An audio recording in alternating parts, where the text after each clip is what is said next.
Ladies, gentlemen, and for the second to last time, my WATCW faithful, all around the world, welcome in and welcome home for not just any episode of Tuesday Turmoil. This is the final turmoil. The final pit stop on the road to ReelyMania before we hit our season finale on May 2nd in Wembley in jolly old London. But we have got a magnificent show for you before we get there. As I watch the bitrate cautiously turn to red, let me make sure that we're really doing this before I get too ahead of myself. We had another internet outage last night. Spectrum, the best. 2 thumbs up. We had another outage last night that I think is seemingly objectively their fault. So let me just make sure that we had so many technical difficulties again lately.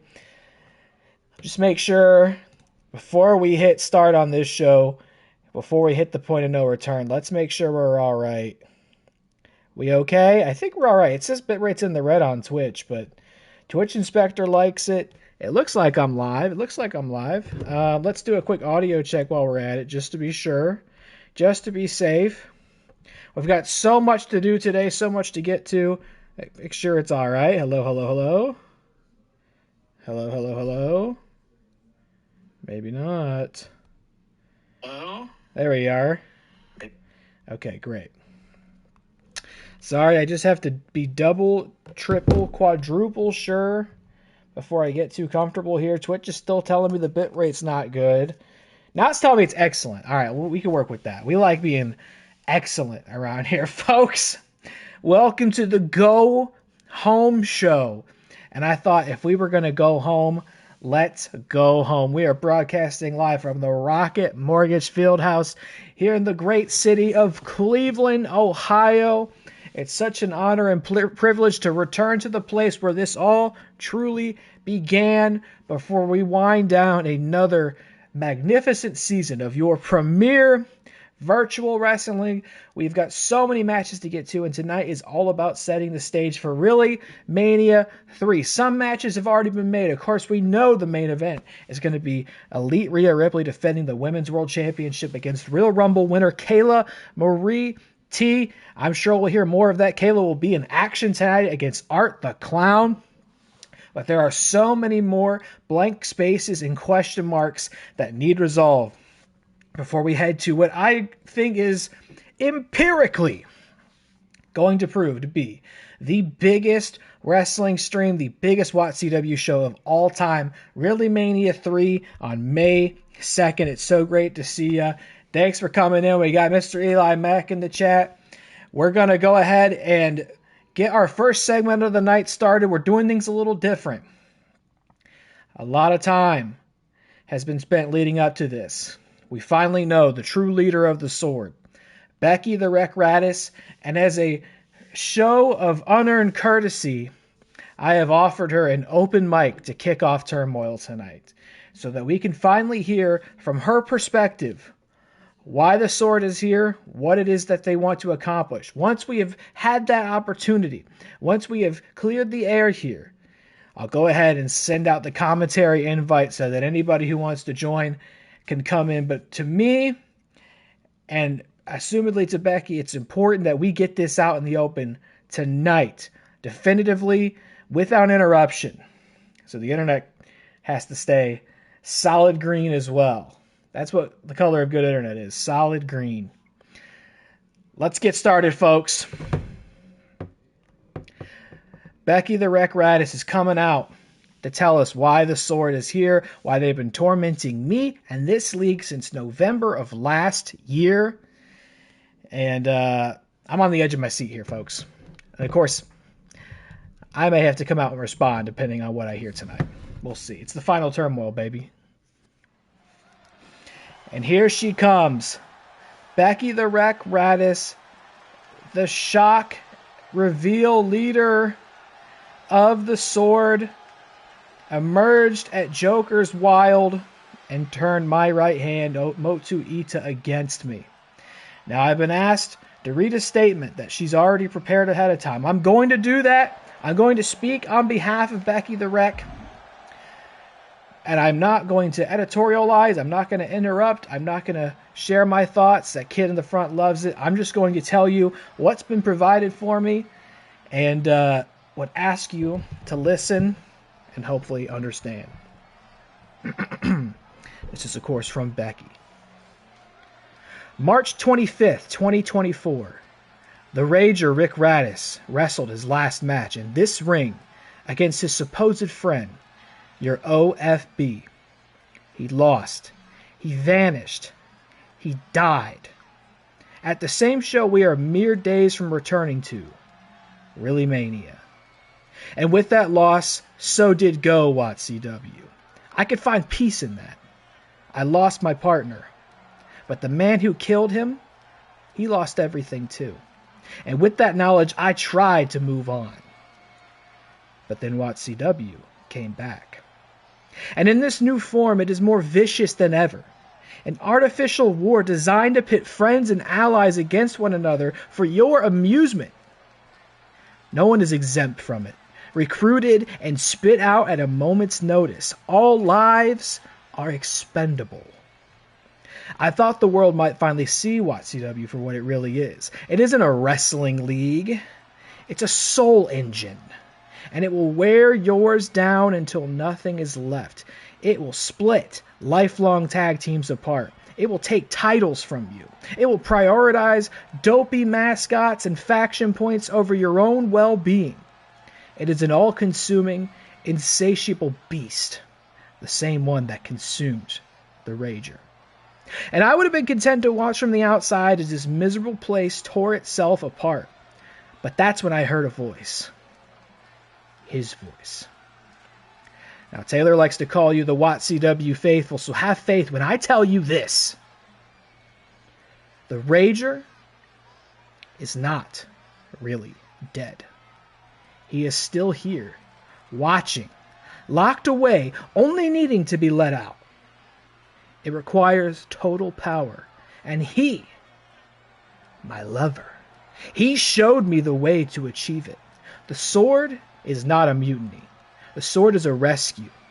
And so I assembled a team of people like me, people who saw this league for what it is, people like Revolt Insanity and King Moose, foundational pillars of this league who didn't get invited to come back.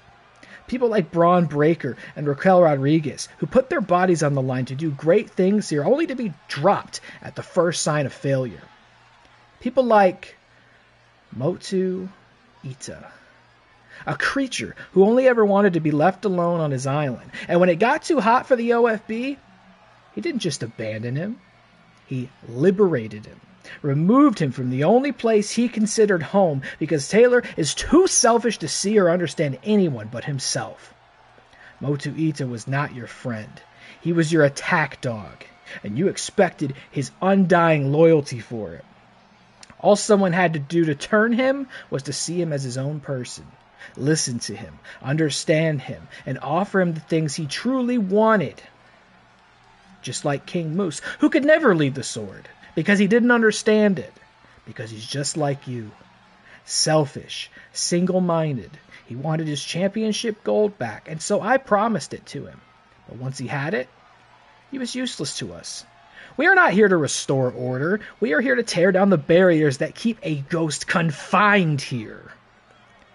But I'll admit, it was fun to cripple morale as your greatest champion turned against you. Made you turn on each other even. He still played his part well. I am going to free the Rager. All I need are the keys to do it. And the OFB holds those keys. So my request is simple. ReelyMania. Taylor versus Becky Radis. Ownership of WATCW on the line in the same ring where you vanquished your greatest accomplishment. And I think you're going to agree to it. Why? Because you know I'm right, and you know that the only reason you won at ReelyMania 2 was because he allowed it. And what have you done to repay him? Mock him? Dance on his grave? Tell your audience that you're glad that he's dead? Card out an insulting, offensive doppelganger so that you could pretend he was the real thing. You even cosplayed as him at Tinfoil Turmoil. You, the very one who killed him. But now, it's time to repent. So get your ass down here and give me what I want before the sword comes back there and takes it. Guess I gotta answer them face to face. Apparently I'm the devil. Speak the devil's name, and he shall appear. Becky, Becky, Becky. You know, I was prepared to hear a lot of things from you. A lot of insults hurled my way. I was prepared to hear that you were hell-bent on revenge, that you wanted to destroy the league, but this is something even I didn't expect to hear. Becky, you're a sick woman. You are not talking to the Rager. Believe me, he is dead. I saw to that. And if you're speaking to something in this league, I promise you it is not Rick Radis. You're deranged, unwell. You need help. The last place you should be is in this ring in front of these people, suffering from such delusions. But you are right about one thing. The Rager did let me win at ReelyMania 2. And that's not some big bombshell. You can rewind the tape. Everybody saw it. You saw it. It's not a secret. And I've known it all along. And you're right. I continued to dance on his grave in spite of it. I decided to still make it feel like my accomplishment, even though it was a gift from him. And you know, I used to ask myself, why would he do that? Rager was anything but selfless. Why would he sacrifice everything for my benefit? I like to think that he came around to my way of thinking, that he saw the world from my perspective, that he understood he was old news. His era had passed. Everybody was ready to move on, most of all me, and all he had to do was get out of my way so that I could live and work and thrive outside the confines of his shadow. And so he was willing to sacrifice everything, his final gift to me, so that I could come back and build this. He lost, he was retired, and yes, he died. That's what I used to think. But now, Becky, I'm starting to wonder if he would do anything. If he would sacrifice everything, including his own life, just to get away from a miserable wench like you. I loved Rager more than you ever could. You think I didn't care for him? I trained with him. I traveled with him. The amount of time and energy and passion that I put into making him a reality, you couldn't fathom it. I built him with my own two hands. Just as you said, once upon a time, he was my greatest accomplishment. You think I took it lightly, what needed to be done? But it's true. He had his opportunity to put me down. All he had to do was make the kill shot, and he flinched, and I left ReelyMania 2 the victor. But I don't hate him. I'm grateful for him. I do still love him. So much so, in fact, hey, I wanted this to be a surprise, but I guess now is as good of a time to announce it as any. ReelyMania 3. We're going to open the show with the first ever historical quadruple R. The Rager Rick Radis Memorial Rumble. A 30-wrestler over-the-top extravaganza. The winner of which will get a commemorative title, and if they do happen to be in a faction, they'll bring 10 points back to that faction, even at the season finale. So that once again, thanks to the Rager, everybody gets to go to ReelyMania, myself included. You hear the fans cheering? They love it when you make history. You want to make some more, Becky? Here's another one. I am pleased to announce that on May 2nd at ReelyMania 3, we will be reigniting our historic deal, and streaming live on WrestleHub. Once again, the biggest show of the season will be on the biggest wrestling platform in the game today. WATCW returns to WrestleHub. I like this. You hear the people cheering. This is what history sounds like. Let's keep going. The Men's World Championship. Nacho Libre still needs an opponent for ReelyMania III. And you know, the Heartbreakers are all about making history. The Todds are on their way to do that at ReelyMania by going 2 consecutive seasons undefeated. I know Chris, and I know the Heartbreakers, and I know they would love the opportunity to make history once more. Pardon this, Becky. I know you're just sort of third-wheeling it here, but listen, this is what it sounds like when you talk to people and they want to hear what you have to say. Did you realize that Nacho Libre has competed in every men's world title match at ReelyMania? Have you realized that both of them were triple threat matches? Here's another interesting thing they have in common. Nacho, he's never won at ReelyMania. So I was thinking to myself, why don't we give Nacho Libre the opportunity to do something that he's never done before? And that is win a triple threat match for the Men's World Championship at ReelyMania III. So I am confirming it right here and right now on May 2nd at ReelyMania.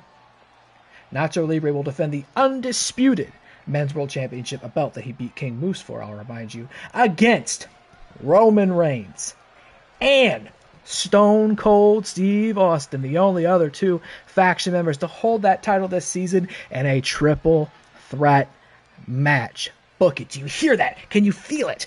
You called this what? A soul engine? You're right, Becky, it is. And I will feed it absolutely everything I have to keep it running as long as it sounds like that. I will kill my greatest accomplishment in this ring. I will build a faction war that pits 6 of my greatest friends against each other as enemies, and I will hold the line and stand my ground when a group of militant, masked extremists tries to break the walls and burn this league down. I will stand and fight till there's nothing left in me. So, in saying that, you want a match against me at ReelyMania III for the unprecedented reward of control of this league? Having said all that, I have one word for you, and that word is no.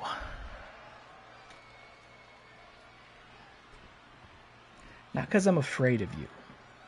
Not because I'm afraid of losing this league and the season finale, but because I'm afraid of what I might do to you should we find each other in this ring as opponents. The sword has been tormenting me since November, and the last time I competed at ReelyMania, I don't know if we've established this yet, whether it was permitted or not, I killed a man. A man that I loved very much. But I don't love you. And if you think I'm going to come here and put hands on the widow of the man who sacrificed himself in order to make all of this possible, then you've got another thing coming. And if that means the sword's going to keep chasing me, if that means I got to look over my shoulder, if that means you're going to turn friends against me, hijack broadcasts, make my life a living hell, then so be it. But I still have enough integrity in my bones to stand here and say I won't stoop to your level. Your match is denied. I'm out. Oh. But if you do want to see what I'm capable of, just in case you think I've gotten soft around the edges, I can't wait to see Motu Ita in the main event tonight for Traitor Trial Combat. OFB out. See ya. That's it. You got to make your grand speech. I hope it was worth it. I've got nothing left for you. And the chat's come to life. We've got MrEliMac. We've got DillyTodds. We got Chris Anthony Lopez with the quadruple R at ReelyMania. WrestleHub is back. Nacho tearing down the real wrestlers and the Cenobites. We're making history and we just got started. That's right. We're back on WrestleHub at ReelyMania. Nacho Libre defends the title against Stone Cold and Roman Reigns in a triple threat. And yes, we will have the first ever Rager Rick Radis Memorial Rumble. And now it's time for me, as promised, to invite everybody to come chat. If they want. No pressure. No pressure. But if you want to, you can come on in. Hold on. Hold the phone. Here we go. No pressure. But if you want to get on the booth for the Final Turmoil, the invites have just been sent. And here we go. We've got a hell of a match to kick things off after that blockbuster segment. This is the 6-wrestler Twitch Division Gauntlet match. Now, to be clear, this isn't for the Twitch Championship. That's coming next month at ReelyMania. But the winner of this match and the entire division is competing, including the champion, Cody Rhodes, will get an automatic +5 overall stat boost going into the season finale, which I don't think something I've rewarded anybody since the start of the season. Using a stat boost as a prize in a match, I think is unprecedented. So to win here could definitely mean huge things for you in your match at ReelyMania, which I haven't even officially announced for the Twitch division quite yet. But I might have some more historic news for you once we get to the end of this match. And I'm also been joined by the great MrEliMac at commentary. How we doing? I'm doing pretty good. That was quite the announcement that you had with the Rick Radis Memorial Rumble and with just refusing Becky's challenge. I mean, there's a part of me that was watching that announcement that was just thinking, no, I feel like you can take her one-on-one in the match. But look, I understand not fully wanting to take the match because of pride and such. It's not my job. It's not my role here. It's not what I'm here to do. Not this year. Not this time. I'm not going to crush somebody again at ReelyMania. I'm trying to put that guy in the box. Okay, I'm working the desk. I'm running the league. I get my hands dirty when it's due. Motu Ita will see that later tonight.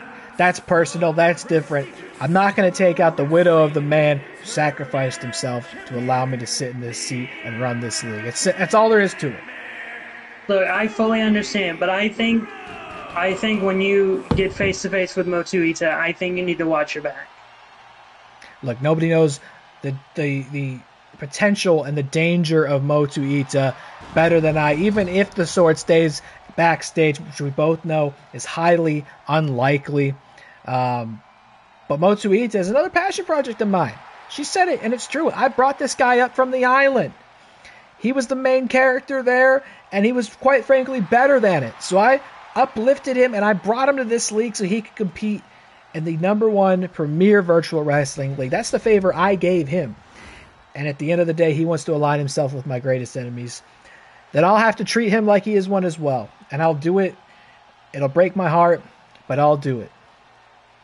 I fully understand that. And I am also just chomping at the bit for their quote-unquote execution that they have in store for me. You're in for it, brother. That's true. Look, the sword typically keeps these public executions close to the chest. We always know they're planning one, but who it's against is usually a secret until they get out here and drag their mangled corpse to the ring. Tonight, they're foregoing all ceremony. They're saying, it's Eli. He beat Braun at Joker's Wild. He didn't take our offer, and so now we're going to extinguish him. How are you feeling knowing that that's on the agenda for tonight? It's not a sanctioned match by any stretch, but that's on the agenda for you tonight. Well, I'm sitting here at the commentary desk waiting for the moment that I have to go into the ring and go up against Captain Insano, the Blob, and Braun Breaker, and then we'll see what happens after that. Based off of the post, the image, it seemed like it was those three. So I'll just be prepared to go up against those three. Those are three massive men, but I was able to prove I was able to take one of them down. And I will take both of the other two down as well with a springboard tilt-a-whirl DDT if I have to. I love to hear it. I mean, my heart is with you out there. Look, I don't know what happened that you had to inherit this apparent war on me. You are the central obsession of one Braun Breaker, who I guess saw you as a kindred spirit, wanted to bring you into the fold, and found out that you were far superior to him and to everybody else who's folded in with that group. I do want to say, by the way, with this gauntlet match tonight, this is a traditional gauntlet match. So Cody's out here first, which is not where you want to be. Fiend's out second just as well. These two will wrestle. One will be eliminated.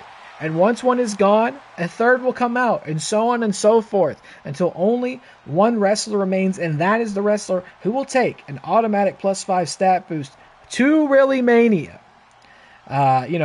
Captains typically got to cut promos. They got to be strategic. They got to choose, who do I want to put that on and give that advantage to? But now, one of these captains is going to get a free one, which means they can cut that promo for somebody else. So it is a huge strategic advantage headed into our season finale, that extra stat boost. And somebody in this division is going to get it. Could be the Fiend. Could be Cody. But that means one of these two is going to have to fight through the entire faction division to pull it off. Here we go. Bell rings. Cody and Fiend, these are two guys who have seen enough of each other this season to be sure. Both started off at the beginning of the season in the men's world title division. I think Cody's always been in the Twitch division for real wrestlers, but the Fiend did migrate down at some point. Cody now on his second WATCW Twitch championship. The Fiend still trying to chase his first. And that title itself is not on the line tonight, but the champ is in there. You got to think any offense I can get in on the champ, it's going to make a huge difference. Cody Rhodes, of course, in other timelines, in other worlds, and other promotions, having a pretty good week. Will that continue into Final Turmoil here tonight? Matt was sure to say it would. He's having a good week. Sure, he might have defended in other promotion, but he's got a massive black eye as well. Well, look, WATCW Medical's only the best. He's never looked better from where I'm sitting. Could be makeup. It could be CG. Who knows? Let's hope it's not AI. Matt, don't get me started on the AI in this game, brother. Hey, Matt made sure to say, too, that his luck would continue tonight, naturally. But he also said something that I thought was a little peculiar, and I got to call it out. I don't know if this is Matt Thomas not reading the bill correctly, but he said he didn't even think Cody should have to be in this match. He shouldn't have to compete until ReelyMania. I don't know if he thinks the title's on the line. I don't know if he knows what this match is, but I am trying to give you guys an advantage going into the season finale, and I'm catching flack for it. That decision's being questioned. He's lucky I am not a petty person. He's lucky that I'm not 1% less charitable than I am, which is pretty fucking charitable, because I could just as well said, got it. Cody wants to sit it out. He sits it out, and now one of these other five are going to get that overall advantage. But he's still here. You're welcome. We'll see how it suits him, because he is starting it off. And I mean, Cody, to win tonight, he'd have to beat the entire division, which would be a hell of a thing for the current reigning champ to do. Hooks the leg on the Fiend. 2 gets the shoulder up. Cody is the recipient of that. I do think that Cody may have the advantage because he is the champion. He knows what it's like to have these hard-fought battles, and especially like with so much history with him as a 2-time Twitch champion, I think the advantage is in his corner, and I think Matt Thomas needs to calm down about his worry. And I think right now, I hate to tell you this, Taylor, I think Becky has gotten you a little rattled right now. Like, your anger is like at an 11 right now. I think you may need to calm that down just a little bit. Of course, look, I'd love to have a nice cup of herbal tea and sing Kumbaya, but here's the thing. I'm under a lot of pressure here, Eli. This is the penultimate show of the second season. I put so much blood and sweat and tears and all sorts of other fluids into this league this season to make it as good as it's been, and we are so close. We are so close to crossing the finish line and making this an unprecedented success. And I have got, as you know as well as anybody, a group of ne'er-do-wells trying to undermine and ruin everything I've contributed to here, and I've gotten into it with these captains plenty this season. I'd love to think we got to the other side of that bridge, but even now, this late into the season, they're still poking at me. They're still needling away at me, and yeah, it's starting to wear me down. So I'm as ready for a vacation after ReelyMania as anybody, but there's a lot we need to accomplish before it's all said and done. And, you know, I didn't even announce that I put the poll up, and people voted in the poll. It's closed now. 33% think KaylaMarieTea is going to win this. Yes, she is in this match. I'll get to that in a moment. And John Cena took 67%. The others, goose eggs. And Cody looks like he's shaping up for a crossroads. Hits it on the feed. Hooks the leg. Is Bray Wyatt going to the back? 2. Kicks out at 2 the Fiend. Ooh. He's still that in this. power within the Fiend, still able to kick out of massive finishing maneuvers. But Cody Rhodes has proven in multiple different matches in the past that it normally takes 3 in sequential order to get the job done. I mean, if Cody's going to win this, we're going to see a lot of them. Huge Cody cutter out of the corner. That's got to be it. And look, I think he does have another one in his pocket. He's calling the Fiend to his feet. Hooks the neck. Second crossroads to the Fiend. Middle of the ring. That's got to be it. And it is. The Fiend has been eliminated from this gauntlet match. Couldn't draw on the dark power of the Celestial Sirens. And he's headed to the back. But who's out next? The very competitor that I just mentioned who got a little bit of a slice of those polls for those channel points. It is the woman who will main event ReelyMania, none other than the Cenobites, KaylaMarieTea. Now, people may have forgotten. Whoa, what a beautiful tactical roll. Tripped up Cody. People may forget, Kayla is in the Twitch division. She won the Real Rumble, but she is not in the Women's World Title division. That's what makes her spot there at ReelyMania so unique. But she is a Twitch division competitor, and, you know, I've tried to protect her a little bit. I've tried to keep her out of the running for this belt, understanding that the big one's on the horizon for her. But if we are going to bring the whole division together, if we were going to do this properly, it would not be fair to her, FeaturedFilms, or the Cenobites to leave her out of this. The trick is, though, if she wants to compete for that title at ReelyMania, she's doing double duty. And the last time the Cenobites did double duty with the world title on the line, King Moose won it from Steve Austin at the Real Rumble. So I don't know if they want to risk it like that. Kayla's going for the rear grapple here on Cody. Now, Cody, I'll say, he definitely was in firm control of that first bout with the Fiend there. That's the trick. You can't afford to take a bunch of finishers from people, all right? Because next person comes out fresh, and you're sitting here damaged, and they only have to do a little bit to perhaps send you over the edge. But I think Cody's pretty damn fresh, and in fact, he may even have the advantage over Cody, as these two are putting on a clinic. Got the head scissors on Kayla.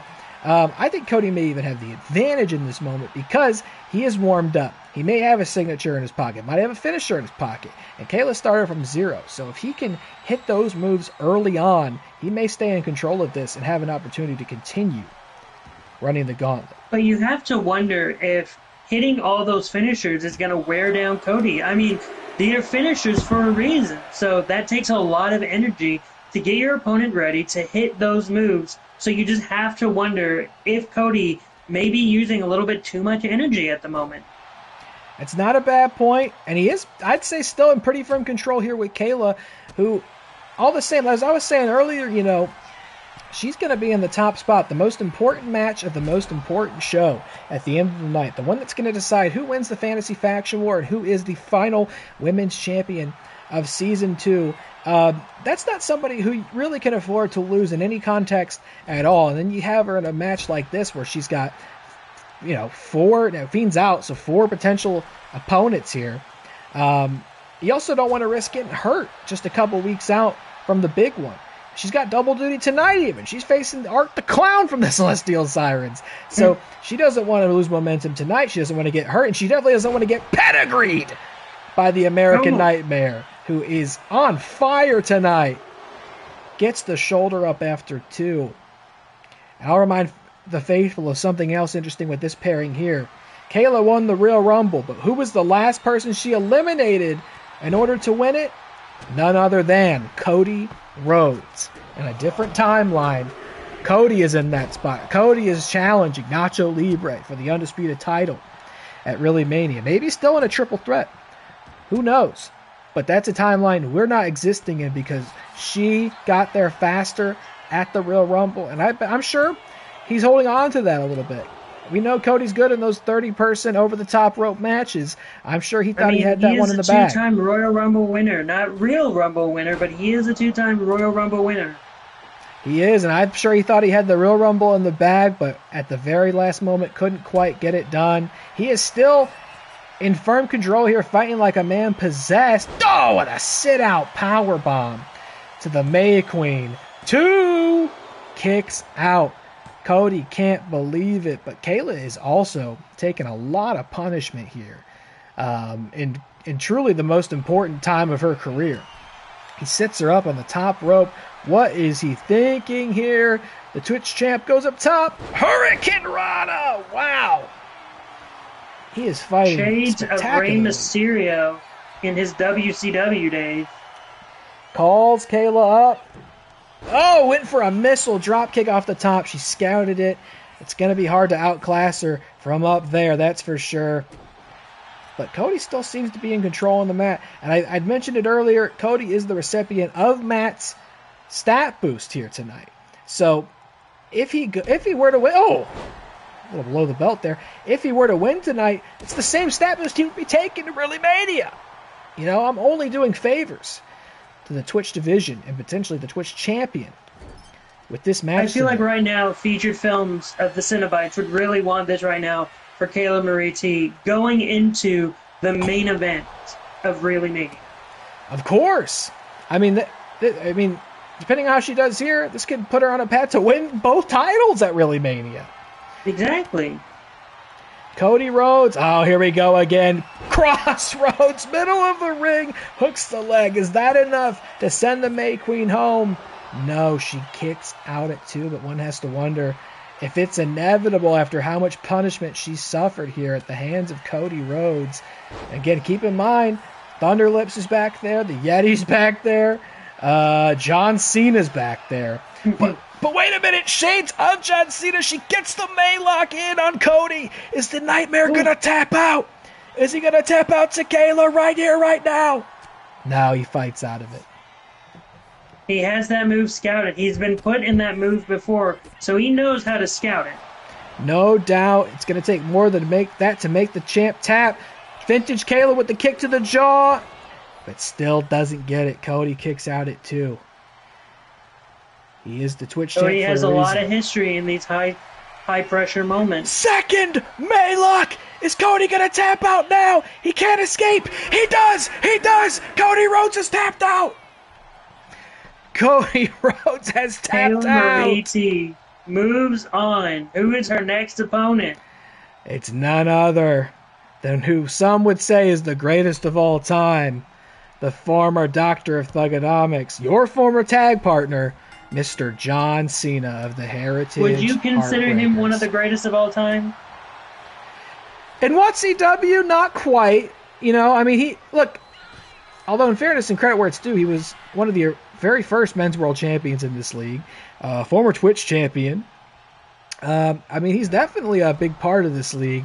And then overall in the great landscape of wrestling, I mean, yeah, I'd say he's one of the greatest of all time. Is he my greatest of all time? I don't know about that, but, you know, I'd say he's on the list. Sure.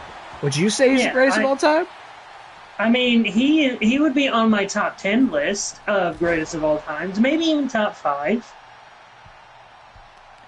I'm trying to think of who I would quantify. Who I would quantify as my GOAT. I mean, there's no answer that's not obvious, I suppose, in this conversation. And not to show favoritism towards any one faction, but I might put Stone Cold Steve Austin in that spot. I might. He might be my GOAT. Personally, I think Rey Mysterio goes as my greatest of all time because of the innovation he has to Lucha Libre wrestling and also being the wrestler that made me go, oh, I like wrestling. I want to be a fan of wrestling. I think Kayla may have just given you a little Lucha Libre tip of the hat or tip of the mask there with a huge frog splash to John Cena. But gotta love a frog splash. Didn't get the job done against John Cena, who's fresh. Keep in mind, this is a Kayla who's taken, Crossroads, Alabama Slam, Hurricane Rana, and now the shoulder blocks, the classic 4 moves of doom. Could he hit a 5th in a moment here? No, he thinks he might have done enough, and he really may have. Let's see. 2. No, somehow Kayla gets the shoulder up. Featured Films captain of the Cenobites in the chat. Featured, the invite has been sent. If you have any interest in joining us at commentary, no pressure whatsoever, but if you have interest, we've got a seat open here at commentary with Eli and myself. Kayla has eliminated Cody Rhodes from this 6-person gauntlet match. The Fiend was eliminated by Cody. Now she is one-on-one with John Cena, and Thunder Lips and the Yeti are waiting backstage. The order is completely random, Scouts honor, so I have no idea who's out next, but it's going to be a hell of a struggle for Kayla to be the one to meet them. You gotta wonder if Kayla's gonna be the one to actually run the gauntlet from this starting point of number 3 to getting to the very end of it. It could be. I mean, look, Cena, former Twitch champion. Thunder Lips, former Twitch champion. The Yeti, not yet, but the Yeti's also hardly been capable of wrestling a coherent match with a conclusive finish, and usually it just ends with his opponent being too weakened to get back into the ring, and there's no countouts in this gauntlet, so we'll see what happens. Kayla's up top looking for the tea party. Is it time to celebrate? Yes, it is. She hits it on John Cena. Hits it on John Cena. We didn't see that against Cody, but is that enough to put John Cena out, who I'll also share is the recipient of Chris's promo stat boost 2? Cena kicks out, but Kayla already beat somebody with a stat boost tonight. His name was Cody Rhodes, and he's the Twitch champion right now. If anybody could do it, if anybody needs to do it, it's the woman who's going to main event the season finale, and she might have another one in the chamber for Big Match John. She goes up top. John very cleverly rolls out of the way, but she answers with a frog splash. Middle of the ring. Is that enough? Is John done? Yes, he is! There we go. A frog splash. The perfect finish for a wrestler. Unbelievable. And here comes Thunder Lips of El Diablo de Patas, a former Twitch champion who I know. I don't quite have a solid as a encyclopedic knowledge of this league as I used to, but I know for a fact, I remember Thunder Lips did beat Kayla one-on-one at the Real Rumble prior to her winning in the main event. So he has had her number in the past. Oh, and he did a big whirligig cartoon Bugs Bunny punch to start things off. Right. He's going to go for the quick cover on Kayla when he's putting his feet on the ropes. Oh, the ref saw it. I didn't even know that could happen in this game. I didn't even know. I don't think we've ever seen that before. The ref said, hey, get your feet off that shit. Look, sometimes when you're a cheater, you're not good enough.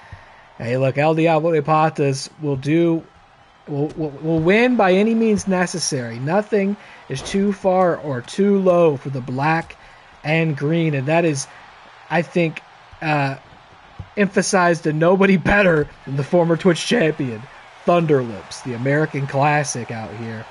Let me also mention, by the way, Kayla wins this.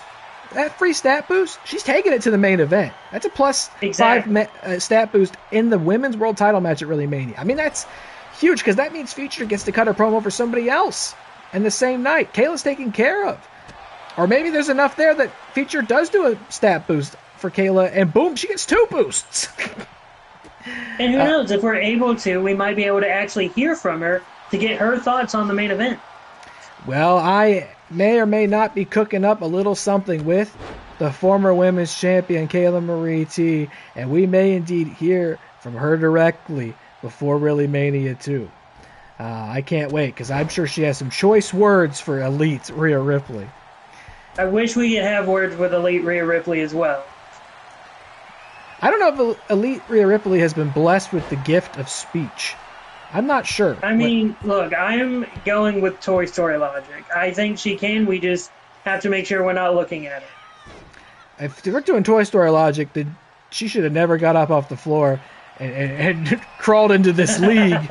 Kayla with the Maylock back there. Thunder Lips escaped. I think she was going to throw another tea party, but he saw it coming and got her off the buckle. And here we go, back and forth, fighting forever in the opening match here at the Final Turmoil. Thunder Lips has successfully beaten this woman before. Can she dig deep and somehow get it back after eliminating Cody Rhodes and John Cena? And this 6 wrestler, people that are considered one of the greatest of each era of WWE. Oh, but here it comes, the big Thunder Lips leg drop. That's got to be the same move he beat her with before. Has he done it again? Yes, he has. God damn it. It seems that Thunder Lips has Kayla's number once more, and I can't possibly hold that against her. She went through Cody Rhodes and John Cena consecutively. It's in her best interest to go rest up, get an ice pack, and recuperate before facing Art later tonight. And here we go. We got the Yeti and Thunder Lips. Thunder Lips hit the Yeti with a huge boot as soon as he got in the ring. But look, the Yeti is so big, he just shoves Thunder Lips right back down to the mat. Chris says, ironically, KMT became Kayla Hogan since leaving the Heartbreakers. Okay, Hold down, on. I'd Chris. say big issue with the phrasing of left the Heartbreakers. You dropped her from the Heartbreakers. You had her. Leg drop to the Yeti! Oh my god! It's Thunder Lips getting the stat boost at ReelyMania. Yeti kicks out. You have to imagine this feels very reminiscent to Hulk Hogan and Andre the Giant at WrestleMania 3, except this time it is Thunder Lips and an actual monster.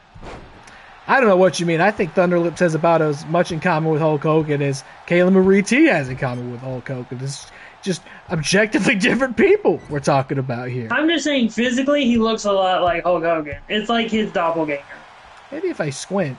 He is taking the Yeti to task here, and the Yeti, who I'm not even sure has won a singles contest in this league before. I can't remember because they've just been so chaotic and disastrous and violent. But Thunder Lips, who is almost as big as that abominable snowman, is keeping firm control. And wouldn't it just be so appropriate if El Diablo de Patas won another one of these massive prizes? Hogan's going for the pin, too! Not Hogan, Thunder Lips! Sorry, we're talking about Hogan. I mixed it up. You know. That's the only reason why. Tell me, have you seen the commercials for the Hogan mini-doc happening? No, I haven't, though I understand it took up like half the runtime of WrestleMania this weekend, if the reports were to be believed. I have also not seen a trailer, and I also didn't watch WrestleMania until the Night 2 main event and a little bit of the Oba Brock match. But I have to say, from what I saw, I enjoyed, even though overall I've heard it's not a great show. The Yeti's got Thunder Lips in a big, abominable bear hug. I thought he was going to tap, but Thunder Lips has box of the ears and fighting out of it. Speaking of El Diablo de Patas, I have it on record that Suge Knight 323 is expecting a better show from ReelyMania than WrestleMania. Look, we don't need to compare. We don't need to tear other leagues down to build ours up because we stand on our own. I'm just reporting what's been told to me. His expectations are that we'll clear the bar. And Thunder Lips hits another devilish leg drop to the Yeti. Has he done it? No, the Yeti gets the shoulder up somehow. Oh my god, the Yeti is surviving, and I can't believe he's able to survive for this long. Especially after 2 Thunder leg drops.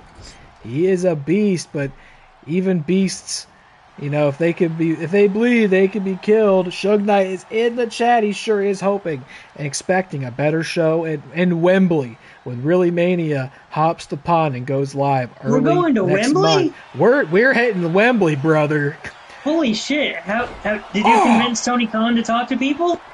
I don't gotta convince anybody. The OFB's got contacts. The Yeti hit a huge running power slam to Thunder Lips, but it wasn't enough to finish this up. The Yeti's getting control of this, but is it too little, too late when he's going up against the man who eliminated KaylaMarieTea, the former Twitch champion? Thunder Lips takes it back to the Yeti, and he's hammering fists on the beast from Nepal. Oh man, they look dazed. They look a little lost out there. Another big Bugs Bunny punch. The last time I saw a Yeti, it was in Uncharted 2. There's a Yeti in Uncharted 2? Yep. There were multiple Yetis in Uncharted 2. Oh, I didn't play that one. I think I only played the last one with Nathan Drake in it. You need to play all of them because they're all connected to each other and it's such a great series. What is that, the third running leg drop from Thunder Lips? Certainly that is it. The Yeti's legs hooked. 2, 3. Thunder Lips can't be stopped. And he is the recipient. Took 3 leg drops, but nonetheless. Thunder Lips is the recipient of the bonus +5 stat boost. Headed to ReelyMania. 2 of the competitors in this match had stat boosts, Cody Rhodes and John Cena. But we're still both eliminated by Kayla, then Kayla by Thunder Lips. And Thunder Lips took it to the end by defeating the Yeti and perhaps taking that power to Wembley to try and win his second Twitch championship. I don't think anybody voted for Thunder Lips in the chat. No, they did not. They voted for Kayla and Cena. And they lost those points. Do keep in mind, the People's Championship redemption points, still 1,000, still on discount. So if you want to guarantee your shot at the People's Championship at our season finale, don't walk, run to the point redemption. We are, of course, going to have a match for that People's Championship later tonight. But if you want to be in the runnings for the final match for that title, do be sure to get your point redemptions in. Thunder Lips gets the +5 stat boost. And now is the time where I announce what is going on with the Twitch Championship at ReelyMania. This division has been so competitive. People picking up wins and losses all over the place all season. Even tonight, you had seen Cody go over the Fiend and Kayla go over Cody and John. Thunder Lips go over Kayla and the Yeti. It's everybody has victories in this division. It's so hard to pick an outlier. Who is the singular best to challenge Cody Rhodes for that title? Why settle for one when once again we can take the whole bunch? Now, I bet you thought I was going to book some dopey ladder match with some bum finish, or somebody just walks up there and gets it while everybody's distracted. No, we've seen too many instances of that this season. I don't want it to happen at ReelyMania. So I'm going to go the opposite direction. I'm not worried about people going up. I'm worried about keeping people in. And so for the first time in WATCW history, we are going to have a 6-person Hell in a Cell match when all 6 of the wrestlers you just saw are locked in. And the first one to get a pinfall or submission at ReelyMania is the new and final Twitch champion of Season 2. History made, booked. I hit the stamp. It's booked, brother. Twitch title's on the line at ReelyMania. And Thunder Lips will have a +5 stat boost in that match. We'll see how it works out. Is pronouncing Hell in a Cell the right way. That is exactly how it is pronounced. Like that. Hell in a Cell. That's right. It's going at ReelyMania, brother. That's not a stipulation we use lightly, but we will be using it at the big one. Now here we go. I believe Becky Lynch. This is the second Becky who wants to come out and air her grievances, but this is Becky Lynch of the Cenobites coming out to speak and apparently share what's on her mind tonight. The former 2-time Women's World Champion, a former People's Champion, and that right. And she's here to say an absolute travesty has occurred in this league. We are weeks removed from the season finale of WATCW. And I am the MVP of this season. And it's not just me saying it. Everybody's saying it, including the OFB. And that's true. And Becky is so mad because she doesn't have a match at the Last Dance. How could the best in the league and in the division not be booked at ReelyMania? How is it that her teammate, KaylaMarieTea, who's not even in that division, is challenging for the title in the main event while Becky is sitting on the bench? It's not right. It's not fair. And of course, Liv Morgan has emerged to share her thoughts on it. And Liv says, oh my God, it's picking choices for me, so I don't know what's going to happen. This segment's over. I'm not done yet. Liv Morgan came out to say she understands how upsetting it must be that in spite of all of Becky's hard work, she's going to be on the number 2 team when it's all said and done, while Liv Morgan just as easily walked up at the end of the race and will cross the finish line with the number 1 team. And she's got nothing to complain about. But if Becky's got something to say about it, maybe she will see Liv Morgan at ReelyMania, and Liv will be happy to help her solve this problem of not being booked so that she can defeat her and send the Cenobites even further down the points discrepancy between them and the Heritage Heartbreakers. We'll see how that plays out. That sounds like nothing I want to get in the middle of. Also, I heard Suge Knight in the chat says, I'm assuming this is in response to the cell match, not what just happened. He put in all caps, I am hard as a diamond right now, and I will be pinning that message for the next 10 minutes. There we go. I will say, this is interesting of Liv Morgan interrupting Becky Lynch, who has recently joined the Heritage Heartbreakers, so I'm very curious to see what that development is going to be like. Hey, neither of those ladies are officially booked for ReelyMania yet. Liv Morgan enjoyed a huge debut win over Pixie Boot at Joker's Wild. I got nothing but love for Liv Morgan, former member of Team OFB. I do gotta say that song she put out is complete dog shit, though. Song's terrible. I purposely not listened to it. It's moment terrible. I saw it was a thing, I was like, I'm not touching it. It's brutal, and I know it's her entrance music now too, is what I understand. So it's great. You can spend a fucking down payment on a car and go hear that in an arena from the nosebleeds. And we've got another great singles match coming up here, folks. Polls going up. Loveland Frog versus the Demon, Finn Balor. These are another... A demon versus a frog. Tale as old as time. Both of these individuals also not currently booked for ReelyMania, and for perhaps good reason. It's really their success or lack thereof that's brought the two of them together tonight, and that is that neither of these men have had a whole lot of success in the men's world title division. And the only one left to really compete against is one another. And so it's time for one of these guys to end their losing streak tonight. We're better than at the Final Turmoil. The Loveland Frog came in, huge rock star sensation, won the People's Championship in his debut match, but has had a hard time maintaining that momentum since losing that title. And Finn Balor, the Demon, who again in other timelines and promotions is maybe having a pretty good week, but has not won a single match since being recruited by El Diablo de Patas at the third and final draft night of this season. He's got a big goose egg. This is potentially his last chance to remedy that tonight when he goes one-on-one with the Love Land Frog. Yeah, baby. Look at this.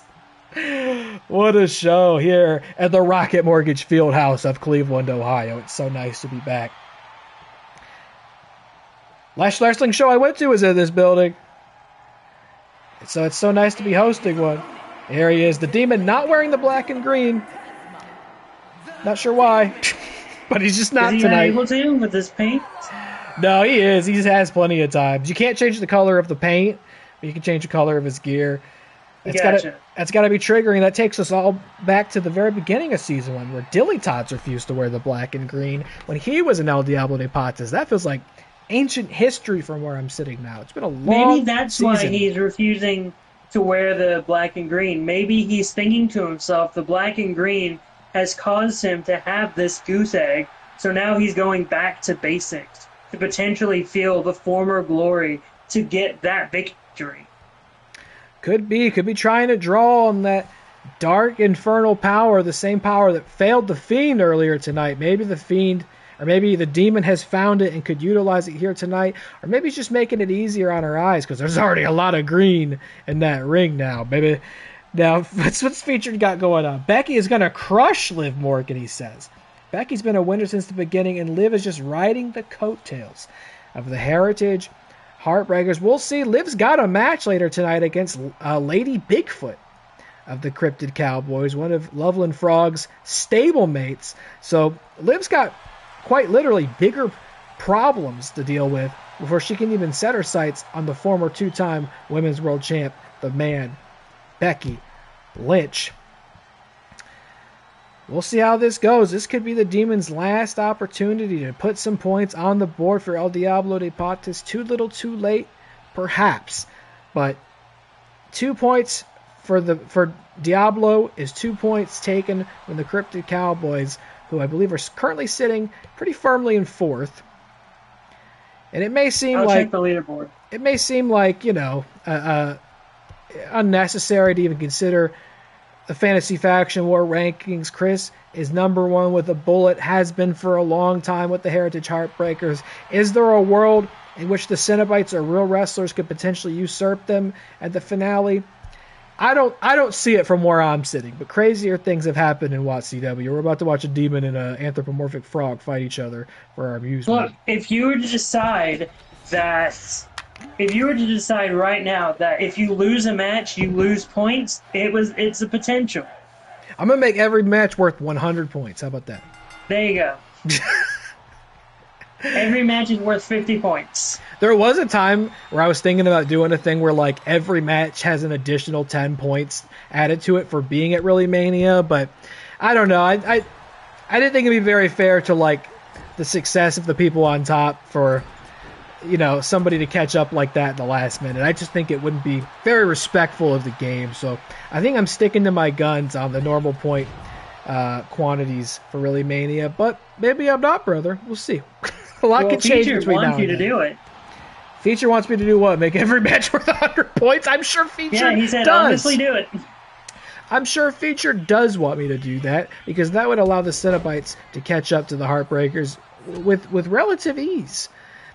Cut to Chris is still winning all the matches.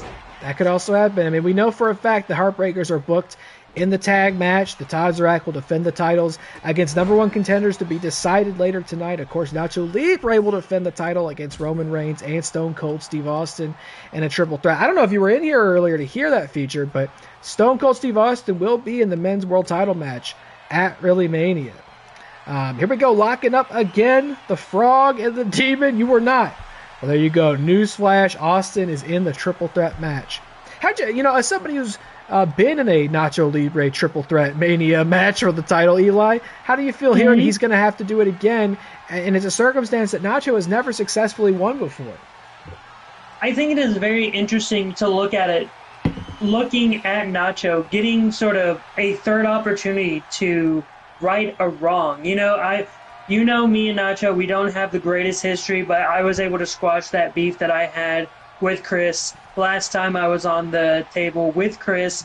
And I just have to say that though Nacho and I don't have the greatest history, I am able to look at him and respect everything that he has done in this company, in this business. And I think that there is an opportunity against Roman, against Stone Cold, that he can overcome those odds. And I think all it really needs to take for him to do that is to get out of his own mind. He's probably thinking to himself that this is probably his last opportunity to get a moment like this. So he's probably thinking that he has to do what's necessary. Whether that means going a little underhanded, whether that means staying true to his guns, I don't know. I just know that Nacho is probably thinking to himself, to get a win, he needs to do what's necessary. No doubt about that, and I'm surprised. I know that you and Chris had somehow miraculously, I think, buried the hatchet over the course of a bathroom break I took on the last stream. I'd love to see it, and it's quite inspiring to hear how your perspective on Nacho has perhaps shifted, because I quite honestly asked you that question fully expecting to hear you preying on his downfall, that you had hoped he would lose. But you're right. As somebody who has been called many times by me the GOAT here, the ace, the face, I've lost count. I think he's a 5-time men's world champion. You could look at a guy like that and say, what's left for him to achieve?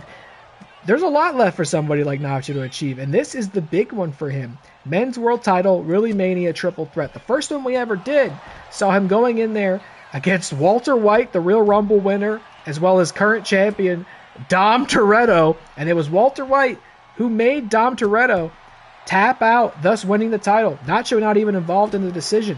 ReelyMania 2, King Moose defending the title against Nacho and yourself.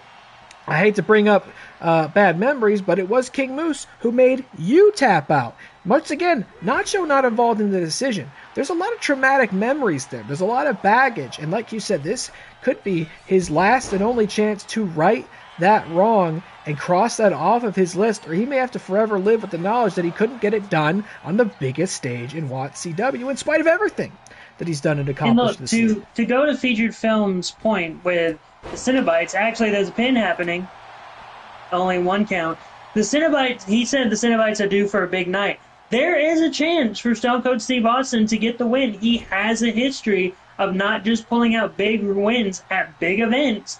He's also, again, a former WATCW champion. So I think every single challenger, especially Roman Reigns, who was the very first massive champion in WATCW, to get a chance to win. So I think overall, all 3 men in the main event, in ReelyMania for the men's world title, I think they all have a massive opportunity to get the win at ReelyMania. It's huge. It's monumental. It's like you said, former 3 champs this season. The only one missing there is King Moose. All 3 of those men have held that title this season. Triple threat. Only one can hold it high finally and definitively when the show is over. And those are the top 3 factions right now. So whether or not you believe there's a chance somebody can beat Chris, I can tell you this, Cenobites and Real Wrestlers are real close. Hold on, Finn going for the pin after that shotgun drop kick. Has the Demon finally done it? He has! The Demon has got his first win as a El Diablo de Patas over the Frog! And the Frog looks to... Oh my! He just had to go back to his roots. The gong! The lights have gone out! What's the Undertaker doing behind the Loveland Frog? Ah! Choke slam! The Reaper has arrived! Why the hell did the Undertaker just attack the Loveland Frog? The Undertaker... What the hell is happening, Taylor? The Undertaker grabs the microphone and he says, "You wield incredible power that you are not fit to use. I want your enchanted boots, and I want them at ReelyMania. Oh my God. You, me, at the big stage, and when I win, I'll be adding your magical boots to my treasure trove of wrestling objects of power, and then you will rest in peace." Oh my God, the Undertaker has called out the Loveland Frog for the golden boots. My God, that is going to be a match. Holy shit. Way to rain on the Demon's Parade. He finally picks up his first win against the Loveland Frog. And then the Undertaker shows up to announce a challenge for ReelyMania to steal his enchanted boots. And I know I'm prepared to book that. ReelyMania 3, 1-on-1, The Undertaker versus the Loveland Frog. By the way, the Loveland Frog, DillyTodds brought it to my... No, he didn't bring it to my attention. I brought it to his attention, I think. I saw it. Did I? Or did he send it to me? God, I don't remember. What is time? What is life? But someone somewhere showed me that a bill is being introduced to the Ohio legislature to try and make the Loveland Frog. Amazing. I think it was in our WATCW group chat, and then I sent it to DillyTodds. That's what it was. Because then he asked me whether we have an official state cryptid already that's not the Loveland Frog. And I didn't even look that up. You know what? Pause. Let's pause for one moment. Ohio official state cryptid. I know that we have what's supposed to be an exceptionally stinky Sasquatch called the Grassman. Let's see. I mean, I typed this in, and all I'm seeing is the Loveland Frog, and also articles about what I'm talking about. Is that a thing that states have officially recognized cryptids? Well, look, Tennessee does not have an official state-designated cryptid. However, the Tennessee Wild Man is the state's most prominent legendary creature. What? The Wild Man? Who is that? What does he do? He is similar to Bigfoot, but reportedly more human-like, featuring dark gray or ginger hair and intense red eyes, often reported in McNairy County since 1870s. By the way, I want to mention this. McNairy County is very close to where I live. You should go find the wild... that just sounds like a person. Like, that's just a crackhead who got hold of the wrong stuff, as they say. Well, the other major Tennessee cryptid is the knot deer. I haven't heard of these. This is exciting. The knot deer. Yeah, the knot deer is a creature spotted in the Appalachia, described as looking like a deer, but with wrong proportions, sometimes walking on 2 legs. Ooh, that one's scary. I like that. It's kind of Oh Jersey yeah, I've Devilish. seen pictures of a knot deer. It's terrifying.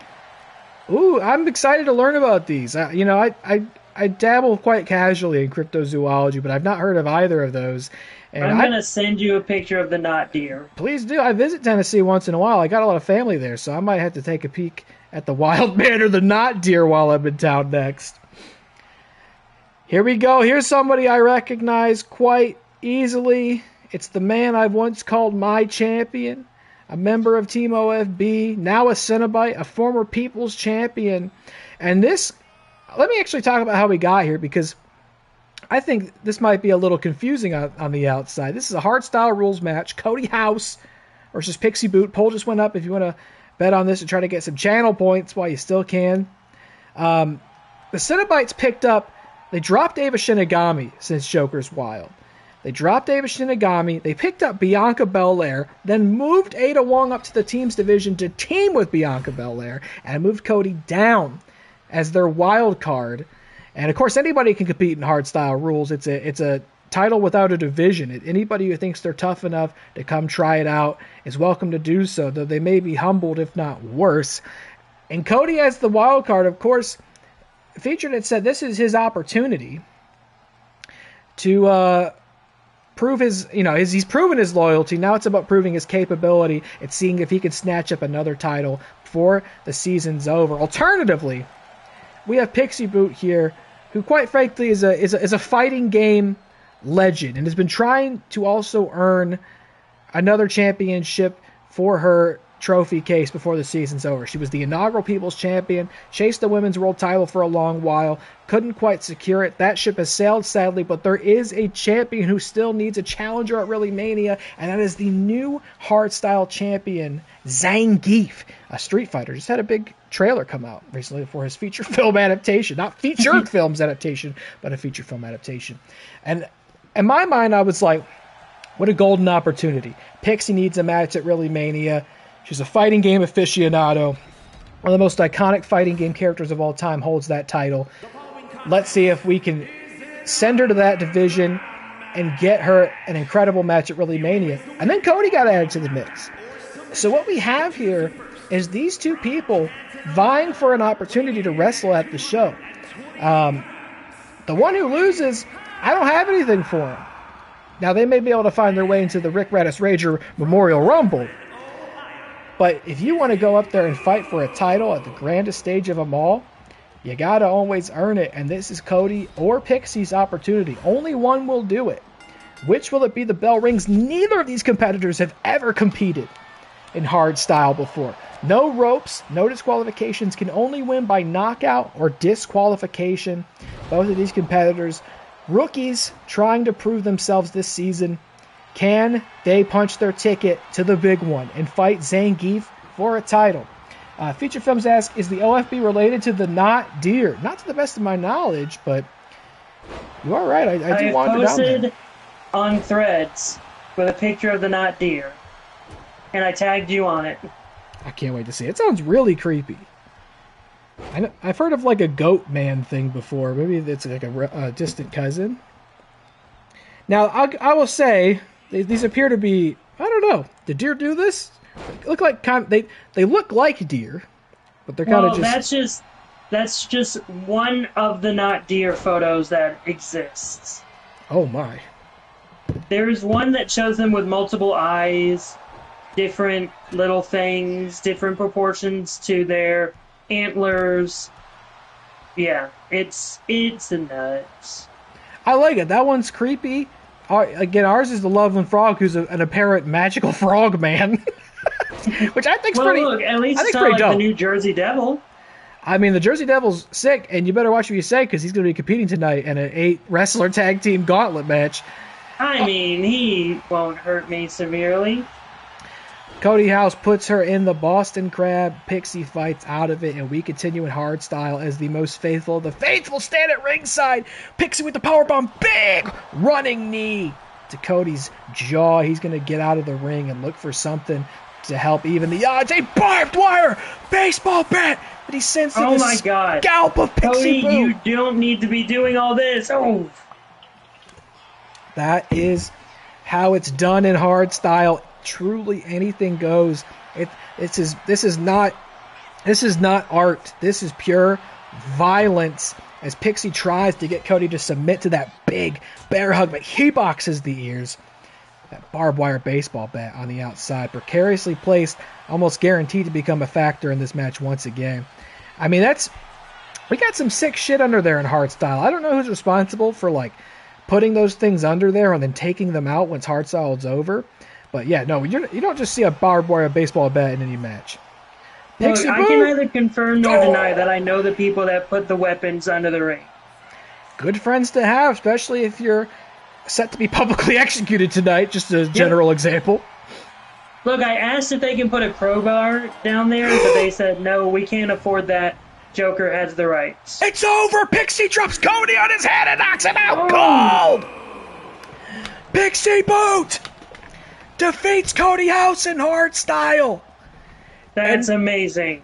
And she will be going to ReelyMania to challenge Zangief. What a fighting game extravaganza. Pixie versus Zangief at ReelyMania for this the is, hard in my style opinion, one of the championship. perfect scenarios for a ReelyMania.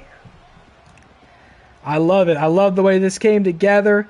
Nothing but love and respect from my champion, Cody House. I'm a little sad he won't have that opportunity coming up at ReelyMania, but at the very least, we'll get him into the Rick Radis Rager Memorial Rumble.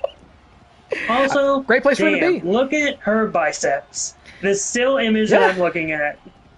She's freaking jacked, man. I like to see any cryptid come her way, get put in a headlock. Pixie Boot is going to ReelyMania to try and finally win that title, this one being the Hardstyle Championship, and to do it, she will have to fight and defeat a man who I'm sure she's very familiar with, Zangief, who shocked the world and immediately created his own legacy by making Mr. X tap out in a hardstyle cage fight at Joker's Wild. I'm excited for Pixie, but I'm worried for her because that's the exact person who's waiting for her in Wembley. When the bell rings, she's going to need everything she's got and more to take down the Green Cyclone. Man, she made short work of that, too. She dropped Cody on his head and knocked him the fuck out. That was crazy. I hope he's all right. Look, we're going to need medical on Cody right now. No doubt. Lucky for him, he's not doing double duty tonight, so he gets the rest up till ReelyMania. Look, I have to mention, I'm so happy that ReelyMania is happening on my birthday. Thank you for letting me visit London on my birthday. Are you still going to be available to work that day? I mean, yeah, I should be available to work in the ring. All right, good. I would hate if that was Look, a I'm very much looking forward to potentially being in the Rick Radis Memorial Rumble. Aren't they all? Nobody voted for Pixie Boot. Nobody's getting points off that. We'll see. Pulls up for this. Lady Bigfoot versus Liv Morgan as the final turmoil rolls on. And what a show it's proving to be so far. Hardstyle Championship match booked. Twitch Championship match booked. And this woman right here issuing a challenge to the man Becky Lynch for a little one-on-one exhibition in London. But first, she's got to get through the Cryptid Cowboys, Lady Bigfoot, another high-stakes competitor who doesn't have a match at ReelyMania quite yet. Would be a huge threat in the Rick Radis Memorial Rumble. You have to imagine like what's going to happen to Lady Bigfoot at the ReelyMania. Because if she is in the Memorial Rumble, you have to imagine she's one of the favorites. Huge woman. I hope she doesn't mind my saying that. It's met with grace and love, not somebody who's going to be easily hoisted over the top rope. She like could a win. Nia Jax-esque woman. She could easily win that commemorative Rager Rick Radis Championship title. And if she did, again, we could say too little too late, but would still bring 10 points home to the Cryptid Cowboys. And 10 points back there is 10 points taken from anybody else who may want it. But we'll see. She's got a one-on-one with Liv Morgan. Last time we saw Lady Bigfoot was Joker's Wild. She herself was in a triple threat title match against Elite Rhea Ripley and Trish. and won that match to get the title, and we'll be putting it on the line against KaylaMarieTea next month in London. Here we go. Bell rings. Liv Morgan, Lady Bigfoot. Poll is up. Get your bets in now to earn some last-minute channel points that you could potentially use to get a People's Championship Liv had the match early, and now Lady Bigfoot's taking the lead. These are two women with something to prove, though Liv Morgan maybe doesn't think she is. She says, hey, look, I just got picked up. I'm immediately on the winning team. I've done it. I contributed my 2 points last month. I've done it. I'm going to be there in the winner's circle. I'm going to get to hold the trophy. Sucks to be any loser beneath us. Then you have Lady Bigfoot, who's still out here fighting and scrapping. Still in the contest, still in the mix. Probably also quite better to not have another shot at the Women's World title this season. That Joker's Wild match, that was it for her. That was the last opportunity. Same for Trish Stratus, who was defending that night. Neither of them are going to get another shot at that unless WATCW gets renewed for another season. And who can say in this wild world? We have to treat everything as final. We've called this the final turmoil, and it very well may be. You just never know. As Lady Bigfoot locks Liv Morgan in the arm bar, she's going to fight out. It's going to take more than that to get. I mean, you can always, if you do get renewed, you can always just change the name of the show. We could just change the name. Yeah, that was the final turmoil. This is a new show now. This is Thursday Turmoil. It's a new thing. Thursday Thermos. That's right. Big knee to Lady Bigfoot, who I got to think that might do more damage to Liv than... That's a thick skull to... knees can be very fragile things. That's a thick skull to ram yours into. I know a thing or two. Every time I've had to stock stuff and get on my knees have just been killing me every single time. It just gets worse as you get older. Trust me. Lady Bigfoot hooks the leg.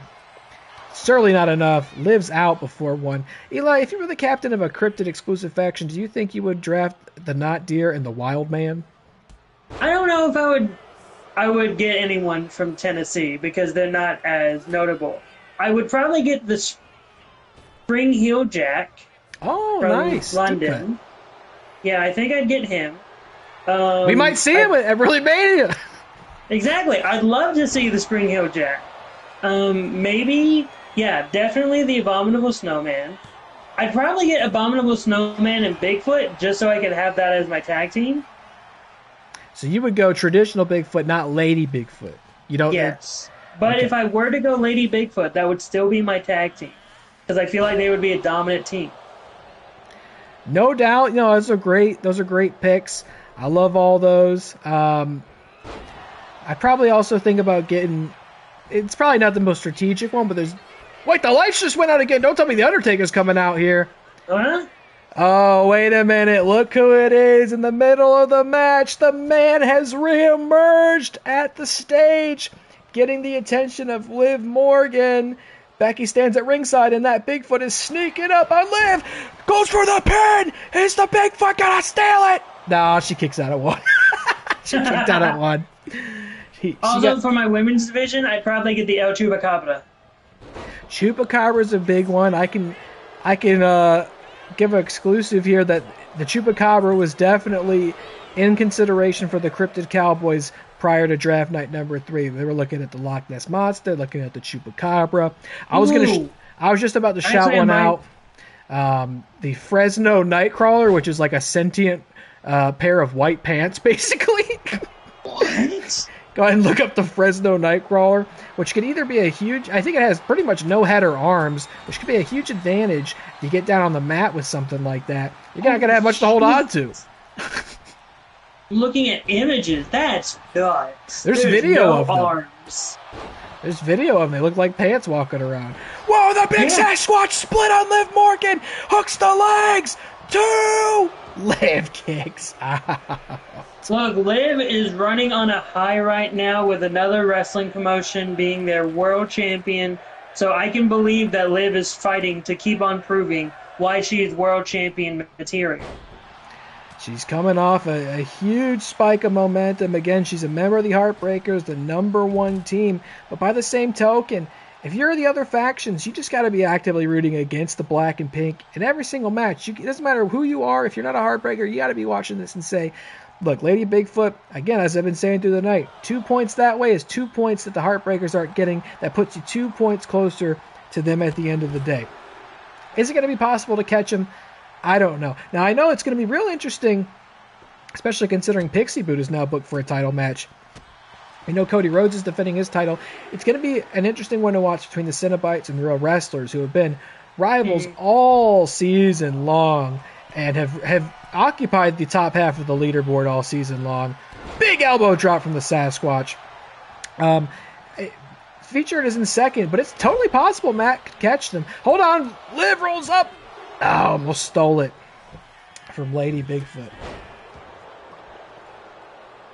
I still have one question for Chris, and it's a question that I've been sitting on for a while. If he ever actually considered putting Bret Hart on the team? Probably not, because interestingly enough, Bret Hart was actually on El Diablo de Patas at the start of the season. He was snatched up for the black and green. It was a very interesting choice. I mean, a logical choice. Their first tag team was Eddie Guerrero and Bret Hart. Not two guys you've seen a lot of together, but, two incredible all-time legends in the ring. So I don't know if he ever thought about it at subsequent drafts. It's actually it's a great question. Of course, they wear the black and pink. I almost forget they carry their namesake from the Kids at Heart, Chris and Nick's former tag team. But of course, that in itself carries its namesake from the legendary Hart family. I never even thought to ask him about it. Lady Bigfoot, oh my God, almost stole it. Liv got the shoulder up, and I do think that big distraction from Becky, though Liv managed to kick out when Lady Bigfoot went for the surprise pin. The Sasquatch has been in full control of this match ever since. It was a definite momentum shift, and that's why you got to be careful how you talk to somebody like Becky Lynch. She does not forgive or forget. Wow! Huge diving drop kick off the top to the outside. And Liv is risking her entire body for this match. She's wanting to prove herself against Becky Lynch right now. Another Sasquatch split, but this one on the outside. Lady Bigfoot's got to get her in the ring, throws her in the steps.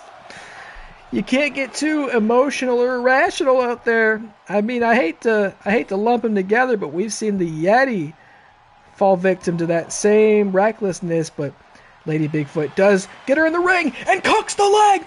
Did Lady Bigfoot do it? Did she beat Liv? Liv kicks out again! Oh my God!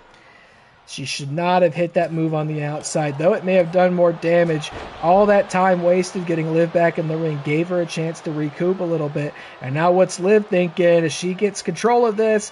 Hits the ropes, going for the head scissors, tilt-a-whirl, whips Lady Bigfoot to the mat. I thought you would have gone for Oblivion. That was a perfect opportunity to hit the finish and get the win. Spinning kick, a third Sasquatch split! Certainly that's it! 3! Lady Bigfoot beats Liv Morgan at Final Turmoil. Lady Bigfoot able to take advantage of the distraction. I believe there was a moment that Liv could have hit the Oblivion, but she did not take the advantage, and this is what you get. Tough break for Liv Morgan, but maybe learned a lesson not to run her mouth and go picking fights when she's booked the same night. Becky helped blow it, and Lady Bigfoot brings 2 points back to the Cryptid Cowboys. And I will now happily say, look at Becky Lynch versus Liv Morgan at ReelyMania III in Wembley.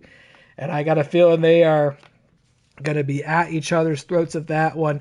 The self-proclaimed, and even I would say, and have said many times, potential MVP of the season, Becky Lynch, gets her match against Liv Morgan to try to take more points away from the Heartbreakers in first.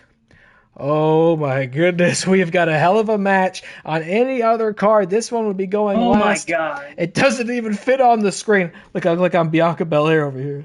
Hey, I'm Bianca Belair. I'm having a baby. Okay.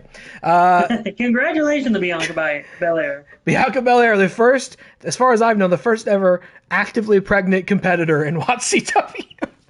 Well, she's willing to risk the baby's health. Putting it all on the line tonight. You know, there's not many shows left. There's no time to wait. Let me get this poll up. This is a big one. On any other show, this is the main event, but we have just got so much happening here. I'm gonna get this poll going. Nobody voted in the last one. Now, you know, I get little petty when people don't vote in these polls. So if you want these channel boys, you better get in here and vote on them, or I'll stop doing them. But here we go. Let me start typing these names. And we got Marty / Howie. We got Mothman / Jersey Devil. We got Orton / Cocaine. And we got Ada / Bianca. 5-minute poll. Go ahead and vote on that if you please. Here we go. With the correct entrance animation, no less. Wow, what a celebration here. First up, we have Howie Bling and Marty Supreme representing the Celestial Sirens.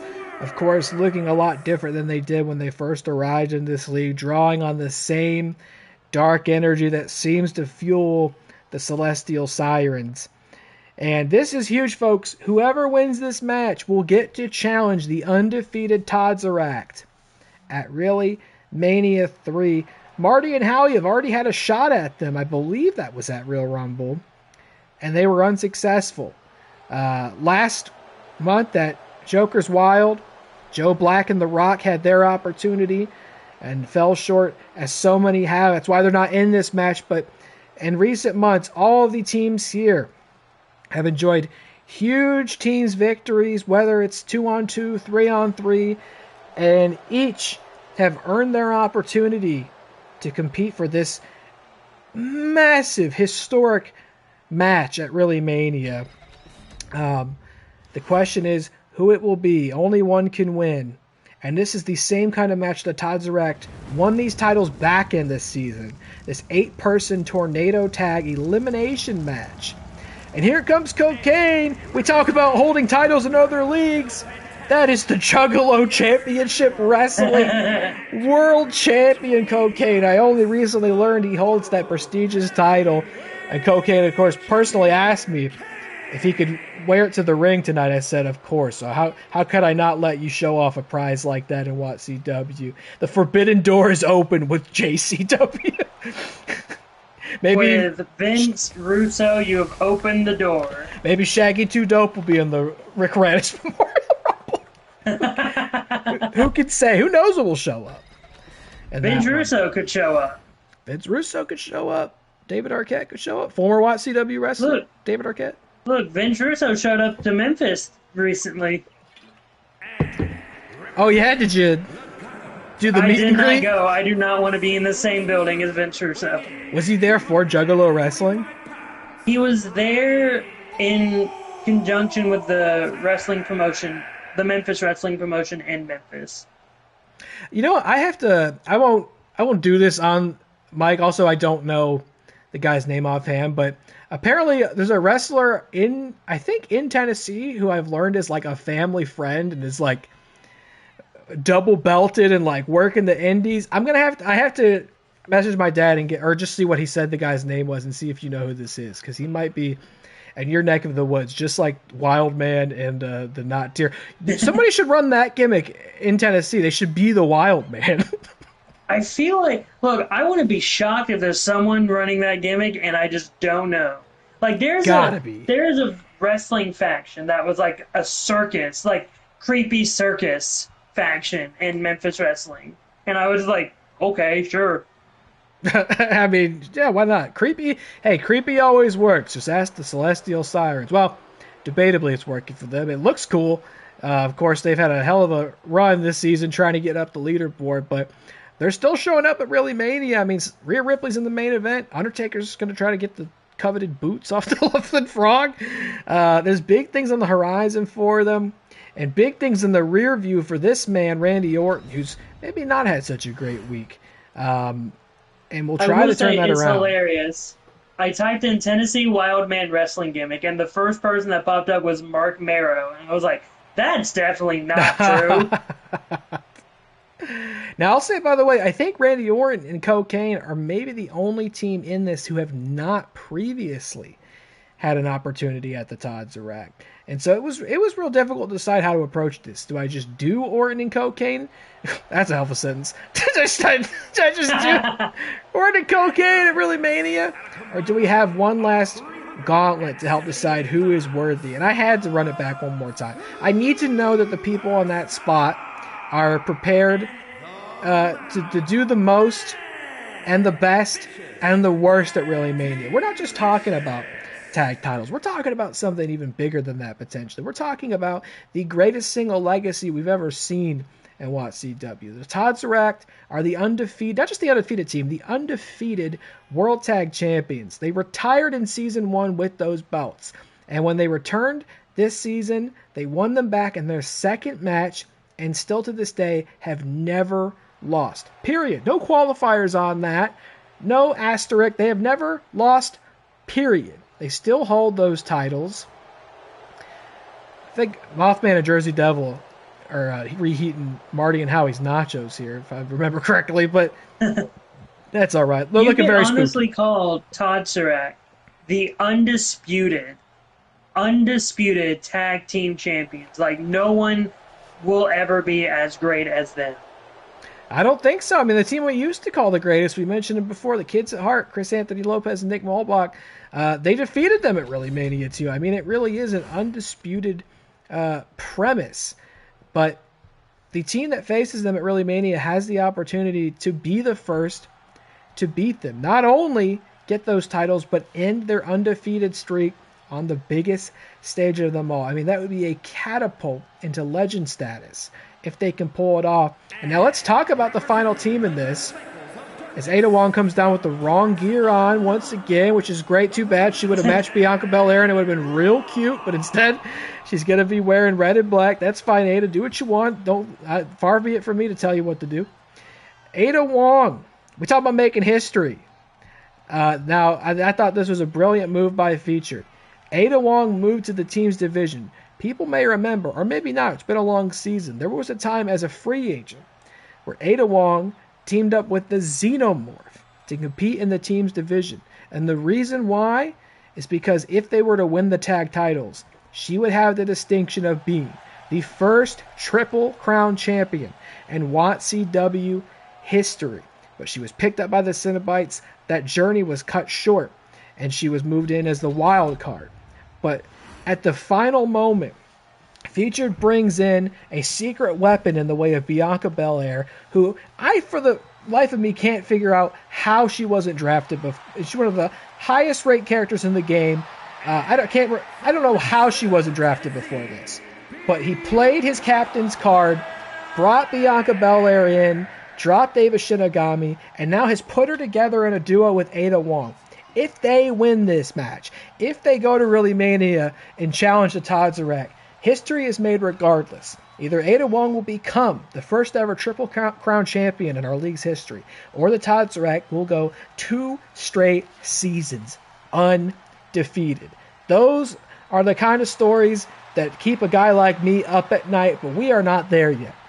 Ada and Bianca will be teaming up for the first time tonight to take on 3 established tag teams. This is Bianca's first match ever in WATCW, and she's going to be competing again tonight in the People's Championship match. She teams up with Ada, who've never teamed together. All 3 of these other teams have a lot of experience together. Are the odds in their favor? I don't know, but they're 2 incredible competitors who are not wearing matching gear, and I'm very sad about that. It was going to be very cute.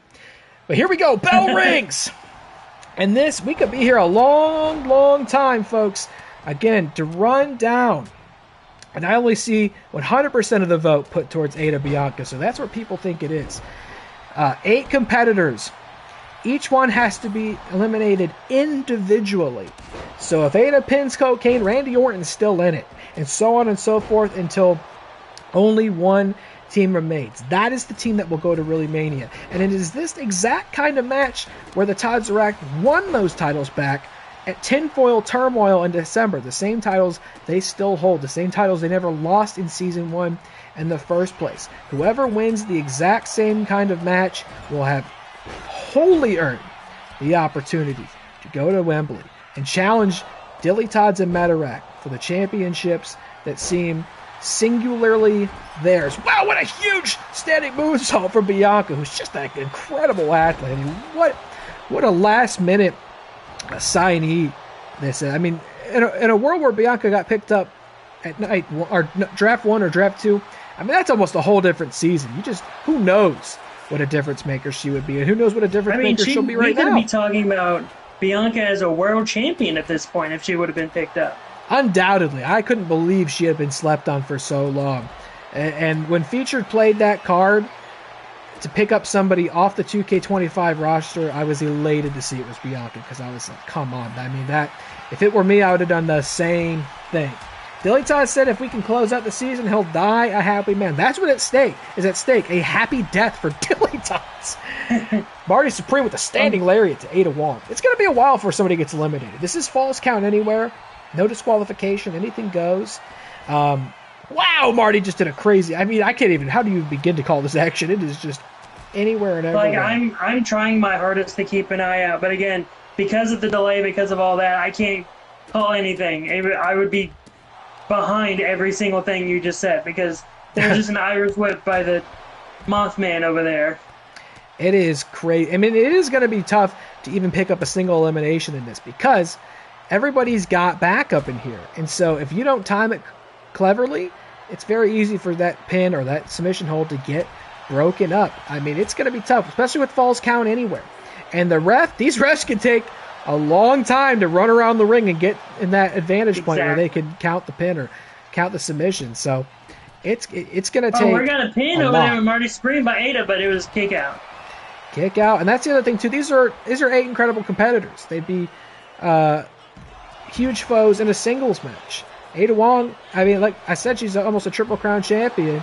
That's because she's a former world champion. It's because she's a former Twitch champion. You don't get accolades like that by mistake. Looks like Randy's pinning someone. I mean, I'll ask you this. You're looking at these 8 competitors. Yes. If you had to pick 2, if you were putting your channel points on it, so to speak, who do you think's going there? Who do you think deserves to go there? Where's your horse in this race, if you have one? Well, I did point my channel points up, and I picked Bianca and Ada, because I think they have the opportunity, especially that Ada knows that if she gets to that match, she could become a potential Triple Crown. So I think she's wanting that opportunity more than anyone else in this match. Sure, Randy Orton and Cocaine, this is their first match together as a team. I think Ada understands the stakes in this match, and she wants to make sure that those stakes are with her. And Ada had the head scissors locked in on Mothman. I thought maybe he was going to tap, but he did break out of it. Came with a rear naked choke to Bianca. It looked like was going for the submission there too, but eventually let her out of it. Saw that wasn't going to be the one that wins it. And it's true. It's a very, very short list that I figured out. Unless I'm missing anybody that could possibly be the first to get that distinction. I think Ada's the only one in any position to do it this season. The others on that list, DillyTodds, interestingly enough, former Twitch champ, current tag champ, the forever tag champ seemingly.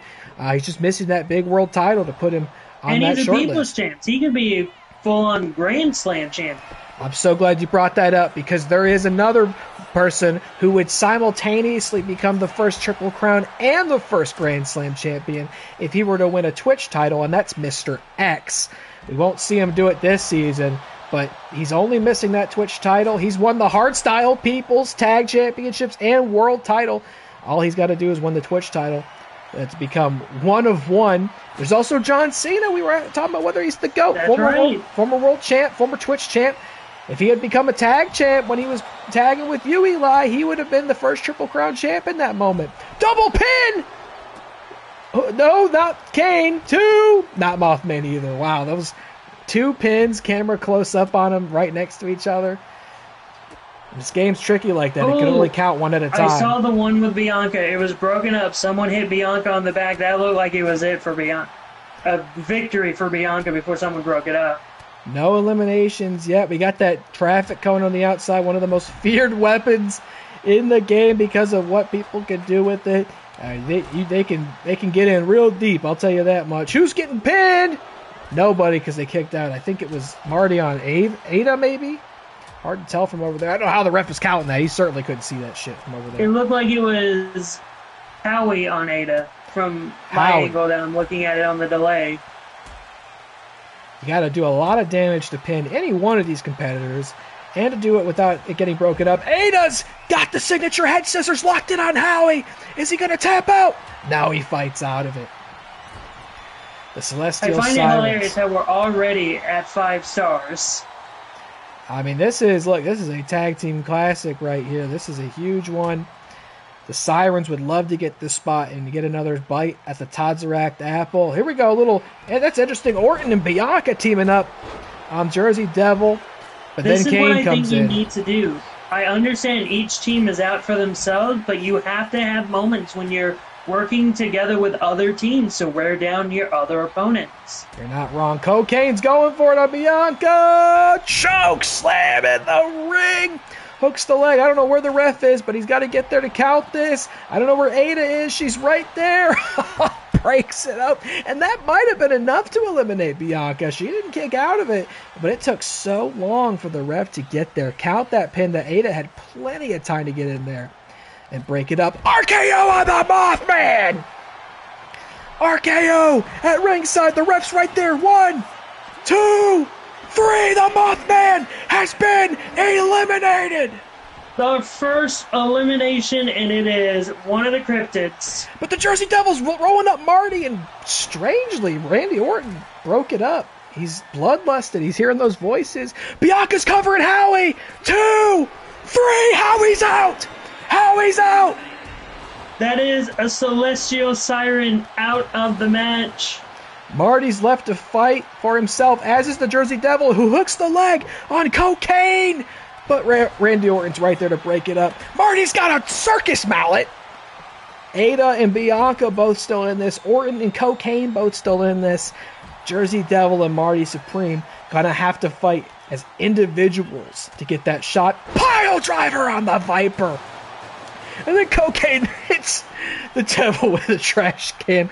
Man, some of the sentences you say in this job, you just never would think. Cocaine. You're gonna have to wonder. I'm currently wondering at the moment if the final 2 teams are gonna be Bianca and Ada versus Cocaine and Randy. It'd be a hell of a thing. I mean, it'd be very cinematic for it to wear down that way, but you still got Marty in Randy's there. got a pin, but it wasn't able to get there in time, the ref. What's Cocaine thinking? Could it be another one on this time on Devil? Marty's pinning Bianca, but Ada's got Orton in the head scissors. 2! Bianca's out! Oh my god! Bianca's out, and Cocaine was able to break up the head scissors on Ada just in time. This is getting very interesting. Randy and Cocaine as the final team. That is correct, which of course gives them a great advantage in this. Hold on, who's getting pinned right now? 2. Who's out? It looked like Randy. Marty just eliminated Randy Orton. And now he's going for the Jersey Devil. 2. Jersey Devil's out. Ada Wong with the unalive dive on Cocaine. We're down to a 4-way. It's 4 individuals fighting for a tag team match at ReelyMania. Jersey Devil, Ada Wong, Marty Supreme, and Cocaine as the Devil is sizing up Ada Wong. Marty may have Every single faction is represented right now. Well, not every single, but you know what I mean. Yeah, all 4 of them are still in this. Jersey Devil stunned on the outside. Ada's going to go for the pin. Is it enough? Marty with the mallet. 2. Jersey Devil kicks out with those cloven hooves. Now Marty throws the mallet. He's going for the pin on Ada. Has he crushed her dreams? No, she kicks out at 1. She kicks out at 1. Incredible. Sidewalk slam on the outside from Cocaine to Marty. And Cocaine's going for it. Is that enough damage done? 2. Why on earth did the Jersey Devil just break that up? What is going on out there? We're just confused now. We don't know what we're fighting for. Who's on what team? Who's on first? What's on second? I don't know who's on third. Oh, man! Cocaine's got Ada on the outside! Tombstone pile driver! Did he just crush Ada's dreams of making history at ReelyMania? 2! Ada gets the shoulder up! How did she do it? Marty's the in the referee ring. took too long to get to her, to see the shoulders. Devil counters it in the ring. Now Ada's got Cocaine on the outs. What's she thinking? Oh, he counters it, though. Sister Abigail on Marty Supreme! Whoever thought I'd say that? The ref's counting it. 1, 2. Marty kicks out. Oh my god, again, the referee. There's only one referee. If only we had more than one referee in this match, we might be able to get more pinfalls. We have 2 referees, that's it. Other one's taking a lunch. Ada's beating the dog shit out of Cocaine with a chair. Whoever thought you would say that sentence? New sentences are being unlocked at 1 per minute rate tonight in this match. Ada's in control outside. Jersey Devil inside. Ada's got... Oh, she knocked Cocaine's head on the chair. She's got the head scissors locked in. Oh, my God. Cocaine somehow fought out. Jersey Devil's got the mandible claw on Marty. He's going for the pin. Ref's got to get in there. Got to get in there. 1, 2... Marty Supreme is out! Oh my god. We are left to 3. The Celestial Sirens are out. Cocaine, Jersey Devil, Ada Wong. Are the Cryptids going to ReelyMania? Could they reclaim the tag titles for Connor? Will it be Cocaine bringing him and Orton there for the first time against the Metarract? Or could Ada Wong get there to become the first Triple Crown champion? She gets a trash can. Oh, Cocaine was looking for a tombstone. Ada broke it up with the trash can. I would have let that hit. Oh, and then she gets beat with a chair by the Jersey Devil. You got to be more patient than that. You know, you got to, if you see somebody about to hit a big move, let them hit that move. Stand over on the sidelines. The trash can is through the floor. The trash can is through the floor. It's so true. Oh, huge Hiranagi from the Devil to Ada Wong, but Cocaine comes in with the stairs, and Ada expertly, brilliantly rolls to the outside. Such a good veteran move. Cocaine's got Jersey Devil. Tombstone pile driver. Oh, but Ada comes in. Cocaine gets distracted, and the Devil rolls out. I mean, he is done. He is shot. Ada should have stayed on the outside and just let it happen. Oh. Clothesline. Oh my god.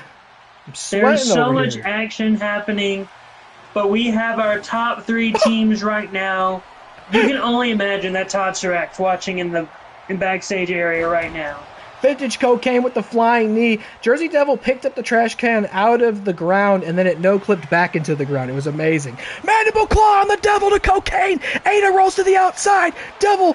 Oh, the rope break! The rope break! I didn't even know there was a rope break in this. The rope break saved Cocaine, who was certainly about to lose. I can't believe you allow rope breaks in this type of match. I would never have guessed that.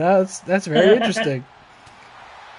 Cocaine was certainly done for. I mean, somebody just stick a fork in him, man. He's dinner.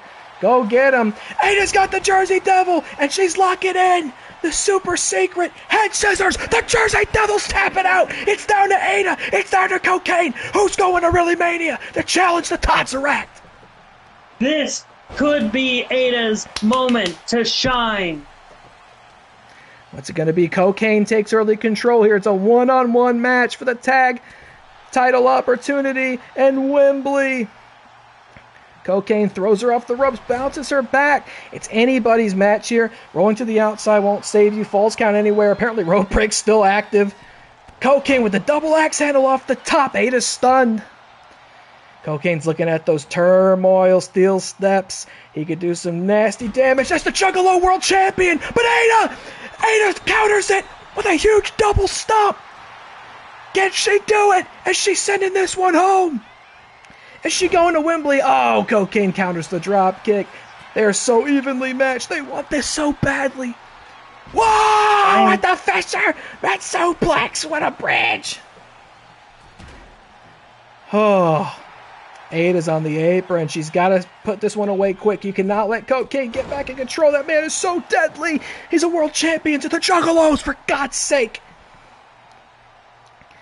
He gets to the outside. I am so captivated by both of them. Cocaine wants to be able to go for that title for the first time.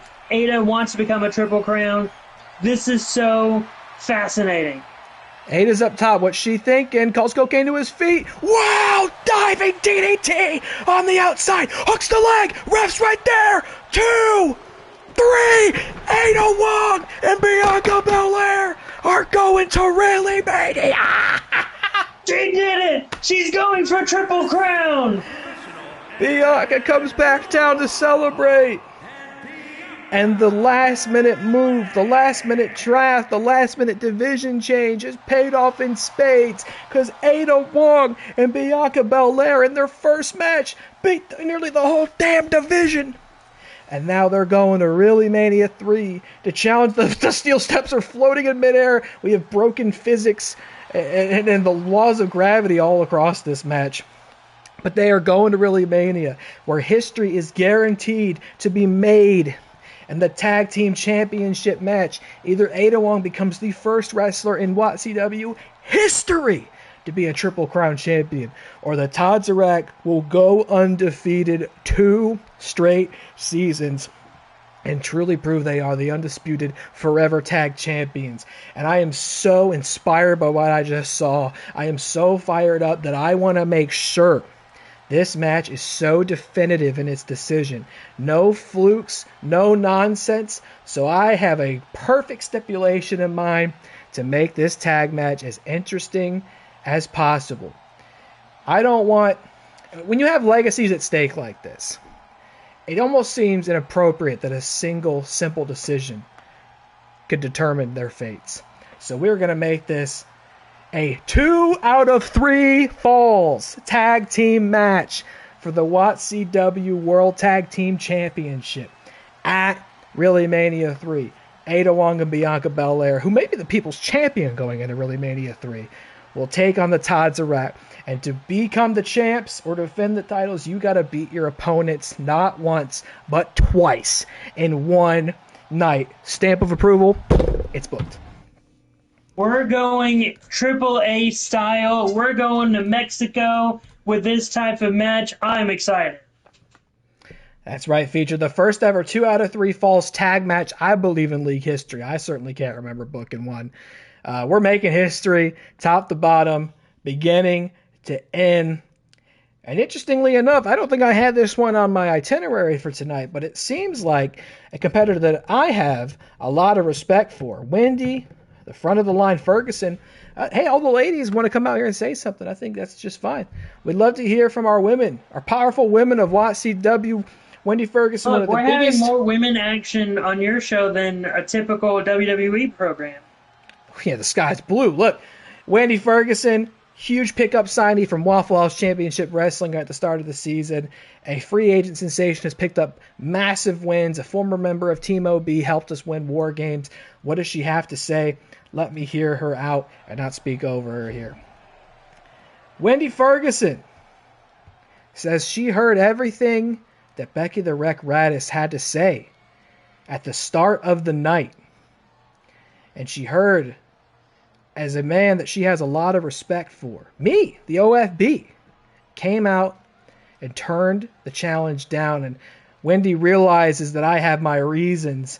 She understands, but it's not what people are saying in the back. It's not what people are saying on social media. And it's not what people are even saying in the locker room. The word on the street is that I am afraid to lose this company, that I'm afraid to be beaten, and my pride can't take it. But Wendy has an alternative idea in mind. Wendy Ferguson is offering herself as tribute to fight Becky the Wreck Radis at ReelyMania in my stead for the fate of WAT Championship Wrestling. And to that I say, no can do, Wendy.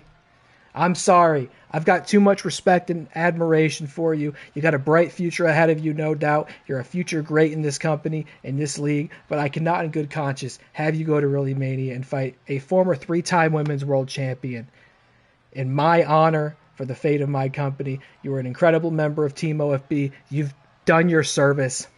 I cannot allow you to put yourself on the line in this instance. But I will say if we want to get the band back together one more time, I got a big match in the main event tonight against Motuita, and I have no doubt that Becky and her pack of rabid dogs will be at ringside. So if you would accompany me to ringside in the main event, it would be my honor to have you in my corner, Wendy. Thank you for being so noble, but I can't allow you to do that to yourself.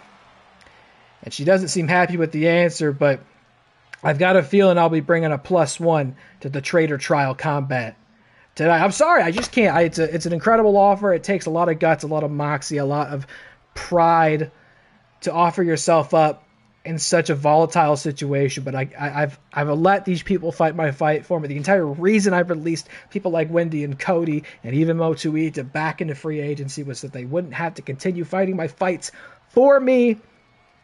And even with one show left to go, I'm sorry, I can't do it. Wendy, of course you'll get booked. You could be in the Rager Memorial Rumble, but I just can't allow you to do that to yourself. I'm sorry. At Feature Films, I'd ask you to have more respect for Wendy Ferguson in the chat, because that is a future champion right there. A former Waffle House shift leader, future champion in WATCW. I have no doubts. I completely understand. I completely understand not having other people fight your fights. I completely understand that. Can't do it. I've done it. I can't do it anymore. I used to rely on Motuita to go out there and get business done for me, and now I've learned I was a part of a trap the entire time. I was led to believe he had my back, and I'm not suggesting when he doesn't. It's not a matter of trust. It's a matter of respect. I just can't let her go out there and do that to herself. I'm afraid of what may happen to her. That's what it is. Now we've got another match coming up here. Now here's somebody whose well-being I don't have to worry about, because I know how capable and dangerous she is. And that is a woman we've already seen today. KaylaMarieTea, the Real Rumble winner, the ReelyMania main eventer, will be going one-on-one with Elite Rhea's faction mate, the Celestial Sirens wildcard, Art the Clown. Feature Film was asked, did Cody beat Pixie earlier? No, he did not. It will be Pixie Boot that goes to ReelyMania to challenge Zangief for the Hardstyle Championship. Don't worry, I'll find a spot for Cody. He's my champion. I'll be honest. I read that Cody question, and I thought he was talking about Cody Rhodes. And I was like, wait, they didn't wrestle each other. We got two Codys. It's hard to reconcile sometimes. The world's not big enough for two Codys, but anything can happen in WATCW. A trash can can clip through the floor. A set of steel steps can float in midair. A frog's boots could be stolen by an undead sorcerer. It's all possible here in WATCW. And people can come back from the dead. Case in point, here's Art the Clown. Art the Clown, who was the wild card pickup for the Celestial Sirens at Draft Night 3, competed in the Hardstyle Invitational, did not make it past the opening round.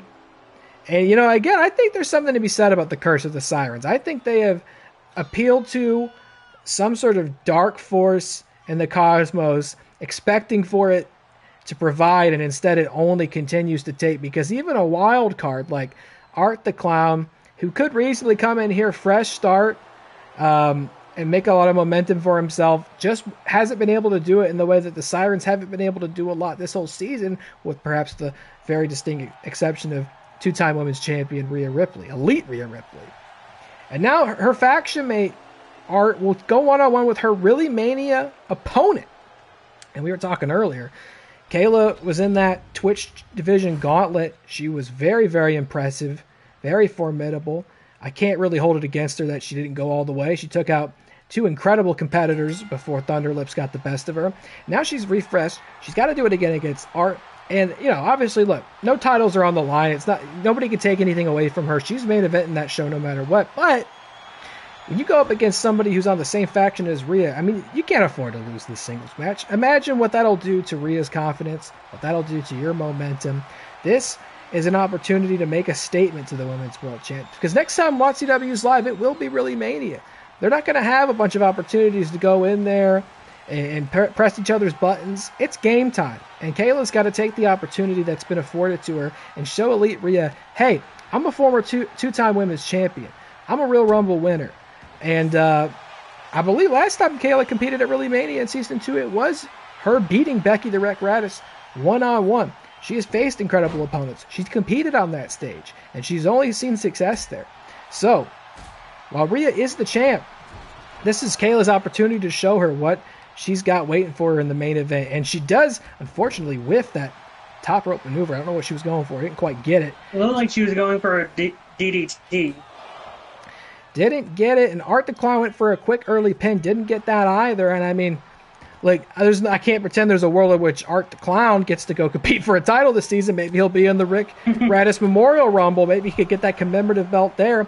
But, I mean, you just think about what it will do for his own self-worth, for his image, for his legacy, to beat someone like Kayla here. I mean, that would be magnificent, monumental. It would be a nice 2 points with the Celestial Sirens. It would be bragging rights, and it would cripple, I would have to think, Kayla's confidence going into the main event. But she is doing a little joint manipulation on Art the Clown.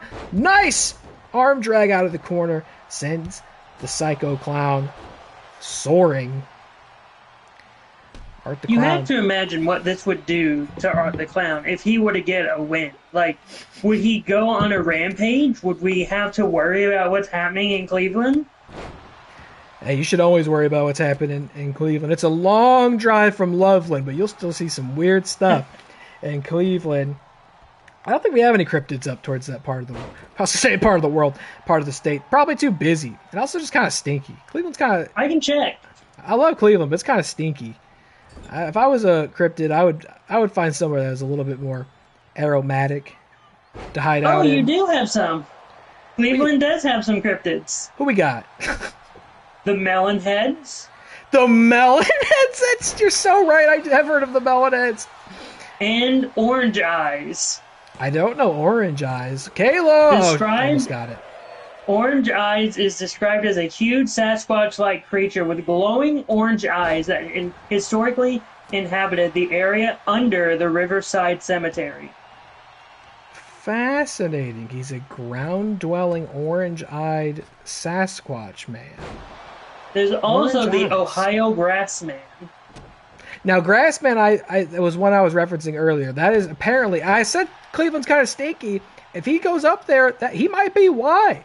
Because he's apparently a really smelly, stinky, disgusting Sasquatch. Like, you will smell him coming way before you see him.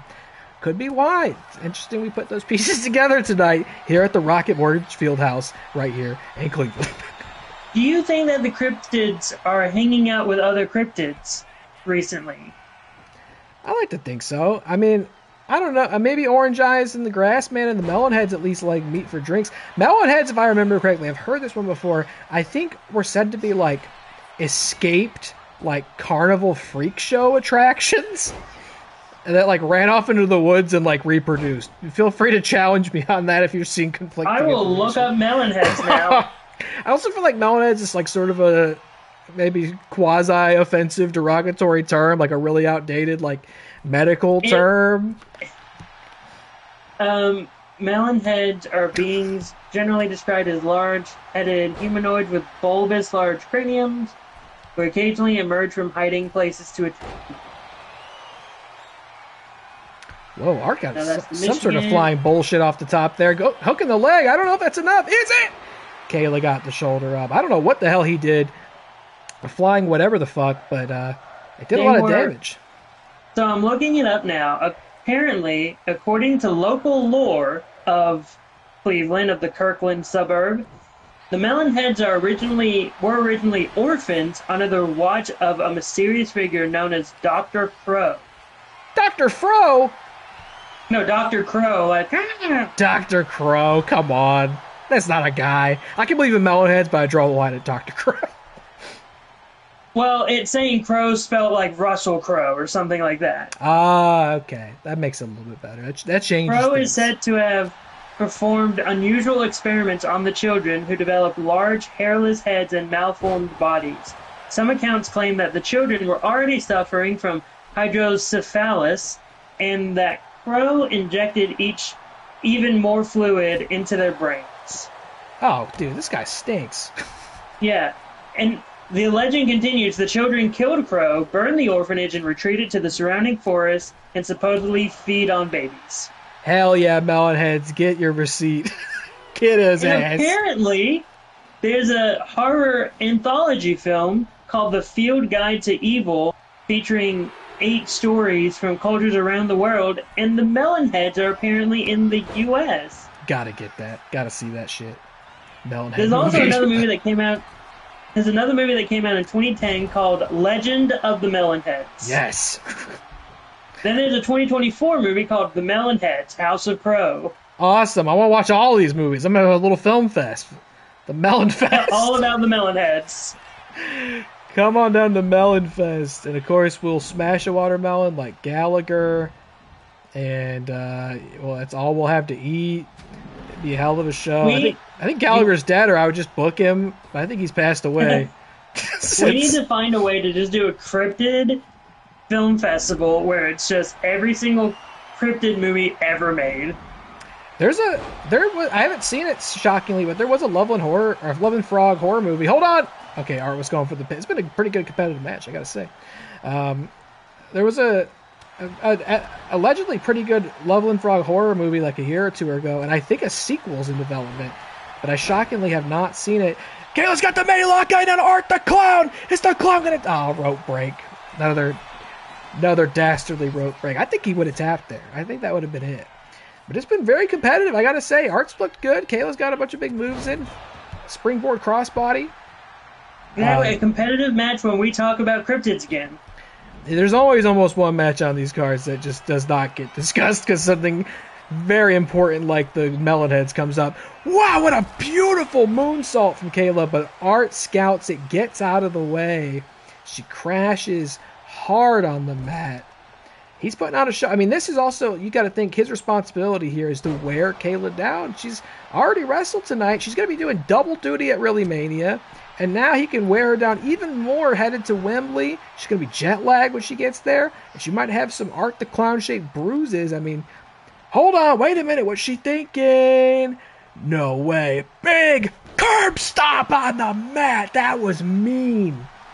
That was not pretty. And that was becoming of an opponent like Art the Clown. I have not seen her bust a move out like that before. She goes to the outside. Art's waiting for her. This is a surprisingly back and forth match between somebody as esteemed as Kayla and somebody as unproven as Art, who's now going for a rear naked choke on the outside. Kayla reverses it into a stunner, a gesture she knows a lot about. But you have to imagine, with the viciousness that Art the Clown has shown in many of the Terrifier movies, you have to think that this was the correct opponent to put up against Kayla because of his viciousness. Of course, a nice young lady versus Art the Clown is a recipe for disaster, but she's holding her own. Kayla's going up on the barricade. We haven't seen many go up there. She's calling Art to his feet. Double axe handle off the barricade. We're almost at an 8 count. We're at an 8 count. Kayla's very courteous to... Oh, she's getting lost out there. Oh, we're almost at the 9. We're at the 9. Art's getting back in the ring. No. Oh, my God. Kayla loses via count out.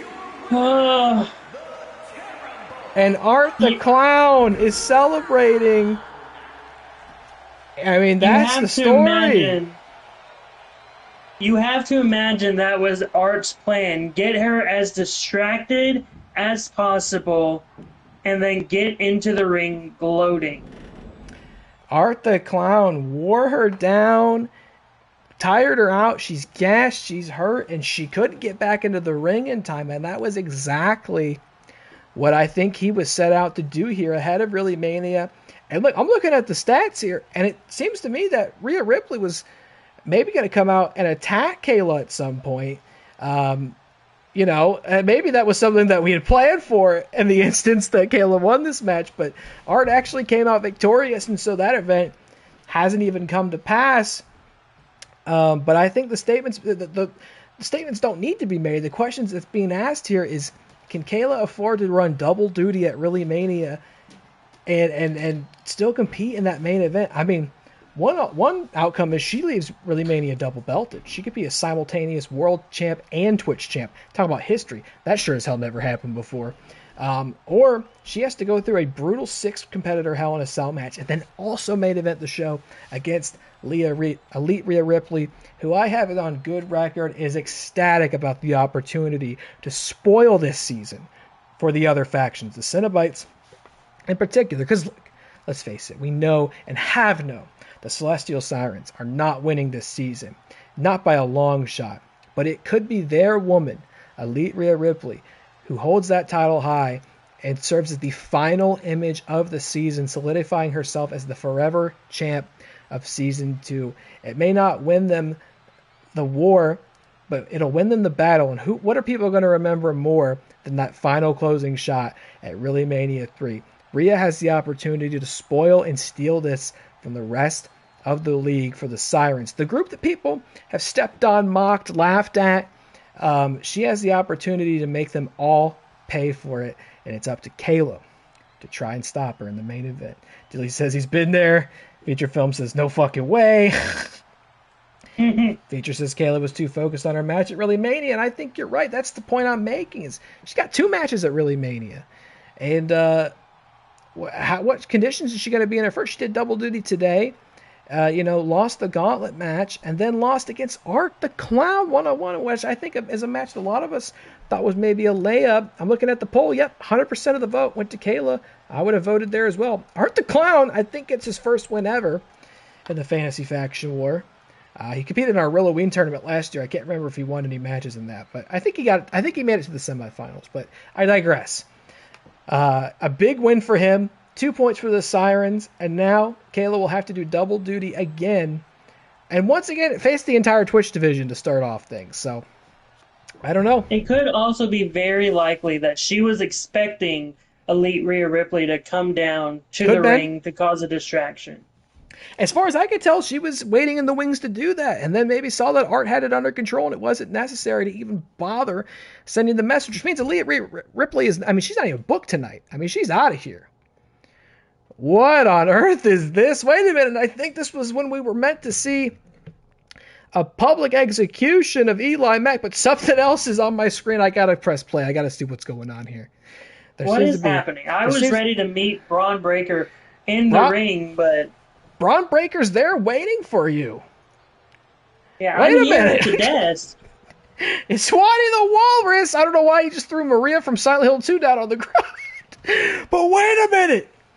Braun Breaker was down here for a public execution of Mr. EliMac. The sword's not here, and Waddy the Work Rate Walrus is! We haven't seen him since the Hardstyle Invitational. The true, genuine heart and soul of this league is back! And he's taking it to Braun Breaker. Revolting Blob's not out here. Captain Insano's not out here. Raquel Rodriguez is not out here. Becky the Wreck's not out here. I don't know why Maria from Silent Hill 2 is out here.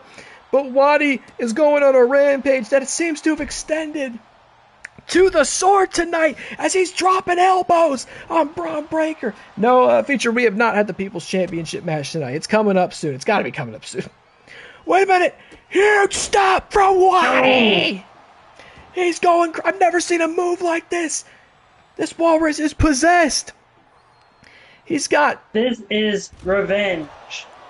Well, I got to think back. This is going quite a ways, folks. November. Birthday bash. The first time the sword... Wow, what a running dive to the outside. What? He's crazy. The first time the sword appeared to infiltrate our league, one of their first victims was indeed Waddy the Walrus on the same day he debuted. They attacked him backstage. And now Waddy's returned to perhaps get a little payback while he still can. Refs count. I guess this is a match. We were scheduled for a public execution, but this is a match now. And Braun's all by himself, and he's getting the dog shit beat out of him by Waddy on the outside. What's he doing? Got him up in the crucifix. Oh my God! He throws him into the barricade. Waddy's going nuts.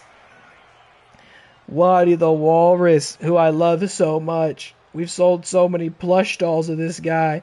Posters, action figures, sticker sheets, Funko Pops. He is I know my niece and nephew have a plushie right now in their room. They love it. He was a resounding success. It always has been. And now, what is he? He's about to open fire. Talk about a public execution. A huge running kick to the head of Braun Breaker. What the hell is going on? And now he's got Braun in the rear choke. He's going to make Braun Breaker pass out. He's going to choke the life out of Braun. Braun who's thrown in with the sword. Braun who's been attacking people backstage, who's been targeting EliMac, and now we're going shot for shot. Who would have thought you'd ever see this? Waddy and Braun in the ring right now. Unbelievable. What is Waddy doing back? Well, this is entertaining for me. I don't have to handle any public execution stuff. I can just watch Waddy take over everything.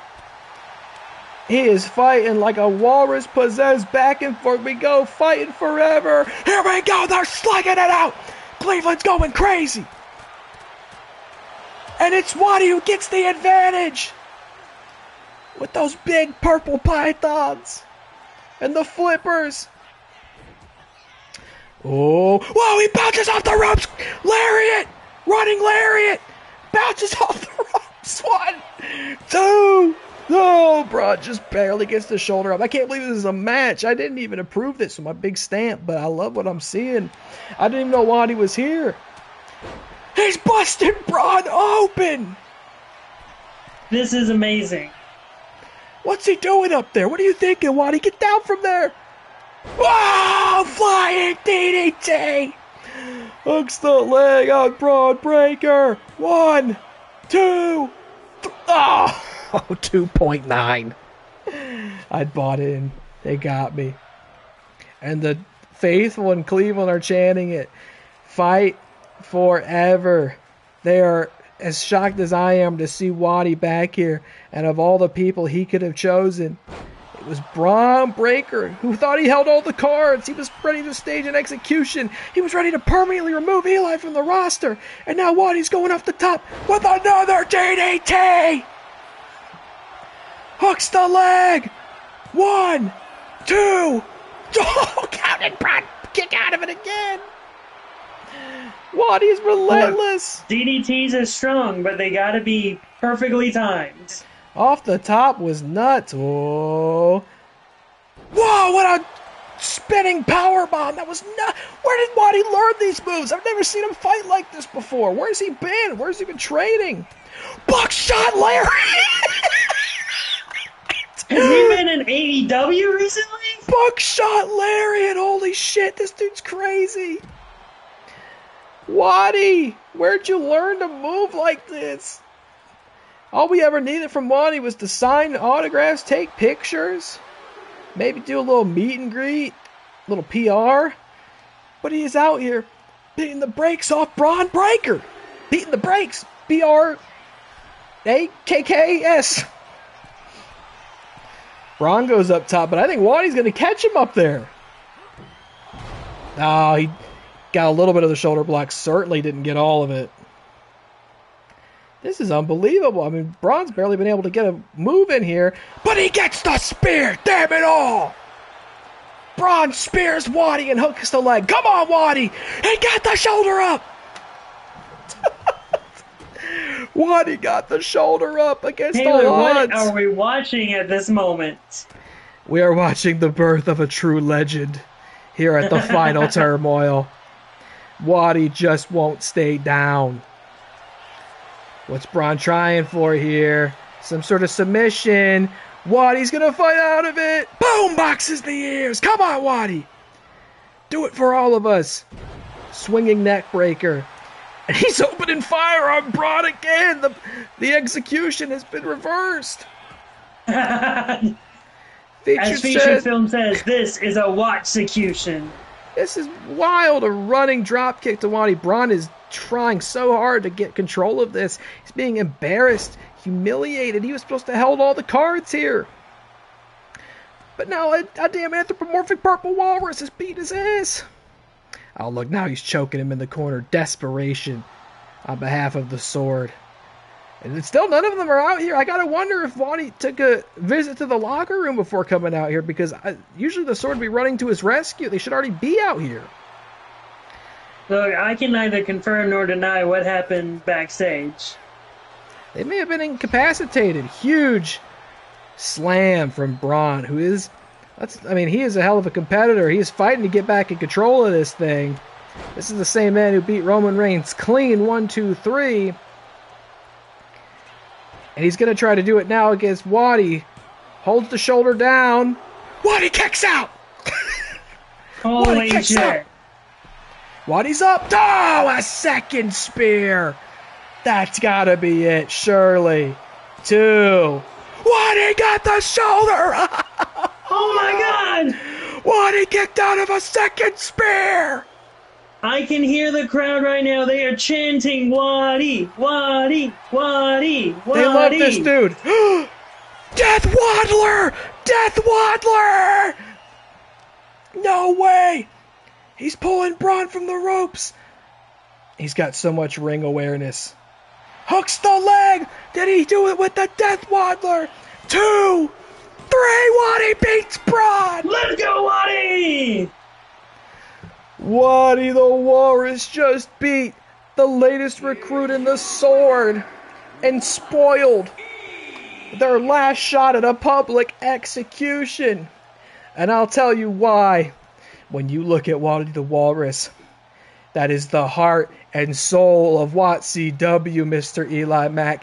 And when you fight the good fight, when you stand up for what's right, when the world is telling you everything is wrong, when you believe in WATCW, WATCW believes in you, MrEliMac. And that's why the avatar of the premier virtual wrestling league has come back to team with you at ReelyMania in a 2-on-3 handicap tag match against the Sword. It's gonna be Waddy, it's gonna be MrEliMac, and they are gonna drive the tactical vested menace from our league once and for all, brother. All I can say right now to the Sword is that they need to watch their backs, because though it is going to be a handicap match, though it is going to be 3 against 2, ultimately, at the end of the day, Waddy and myself will stand up for WATCW. And hey, it may start out as a handicap match, but who's to say all 3 of them's going to get to the ring in one piece? They need to watch out.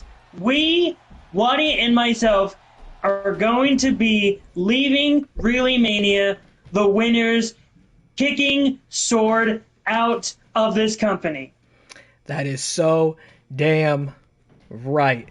Waddy and Eli team. Man, Waddy just kicked out of 2 spears! This dude's unstoppable. What a guy. I'm so fired up now. And this show ain't even over. We got a show left. Apparently, Featured Film has a wild request from someone on his roster. Well, something definitely strange is happening here. I mean, I'm looking at this woman coming out of the ring right here, right now, and I've never seen it before, but I can't help but feel she looks a hell of a lot like none other than Featured Films. I don't know what's going on here. I mean, we're having all sorts of time that wasn't scheduled originally on my itinerary. What's going on? I mean, looks a hell of a lot like the captain of the Cenobites to me. What does she got to say? She's here to speak on behalf of the Cenobites, but so is Featured Films. Wait a minute. It's like I'm seeing double. And now there's Featured Films, who I've seen all season, captaining and fighting on behalf of the Cenobites. I feel like I'm seeing double. I feel like I'm walking between 2 dimensions here. I see one Featured Films there. Are we in the multiverse? I see one Featured Films there. I see one Featured Films there. I don't know who to believe. What's going on here? I got Featured Films in the chat. My hands aren't even on this. Well, she says she wants a fight, and she hates Featured Films. What the hell is happening? And Featured Films strikes back at Featured Films. What's going on here? It's like the Spider-Man pointing meme, but it's Featured Films, and it's right here at Final Turmoil. She put Featured Films in the Featureverse of madness. She hits Feature with a DDT. Beautiful standing moonsault off the top in the corner. Cody House wants to know if he could join the tag match. Oh, what? The sword match? Yeah, I think that's the match. Just to clarify, you're asking if Cody House can join the tag match against the Sword to team up with Waddy the Walrus. How are you even typing right now? You're in the ring twice. What is happening? Feature Films. Maybe there's a third one. I'm seeing some very distasteful anti-Waddy signs in the crowd. Let's get that shit out of here. Oh, man, Featured Slams featured on the mic there. It squeals through the Rocket Mortgage Fieldhouse. I'll take what you're asking into consideration, Feature Films. I mean, Cody is, he's not actually technically booked right now, so. Voice to text. You're doing voice to text in the ring right now. Feature throws Feature to the outside, and she hits a crossbody off the top. Is this a match? No, apparently not. It's just a fight. It's whoever gets knocked out first. Security's out here and splitting this up. I mean, I'm seeing double the text on the screen saying the same. That's Featured Films. That's Featured Films. And the two of them seem to be fighting to prove who the true Featured Films is. Well, I've been keeping the faction captains out of the mix more often than not, but you know what? I've got a hell of a show coming up, and I think there's only one way to settle the mystery of what's going on here. So it will have to be Featured Films versus Featured Films at ReelyMania.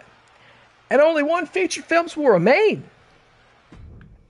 Show's booking up quick. Features in the chat. Featured Films versus Featured Films. Features in the chat. Doesn't know what's going on. Solve this in the ring. We got Featured versus Featured. I've never seen anything like that. I've seen some weird things. Keep in mind, I fought the Rager at ReelyMania 2. I'm seeing Featured fight Featured. This is insane. The plot thickens and reality. Oh, no entrances for some reason. Okay. Oh, what is in it? Oh, it's going to do that dumb thing where there's no entrances for the rest of the night? I swear. I've seen it do this before. I didn't turn entrances off for a single match. Why would it do that? Okay. We're in the People's Championship match now. Okay, let me go ahead and get the poll going. Oh, goodness gracious. But yes, Featured Film wants Cody House to join the tag team match, the team with Waddy and myself. I will consider it. Okay, let me get this poll going. We've got Metarract, and Dilly, and Thunder, and Roman, and Bianca Belair, and Mr. X. Polls open. Who will be the People's Champion going into ReelyMania? One of these 6 competitors. And I will also tell you, I would have said it on the screen when the card came up. We just jumped right into the match.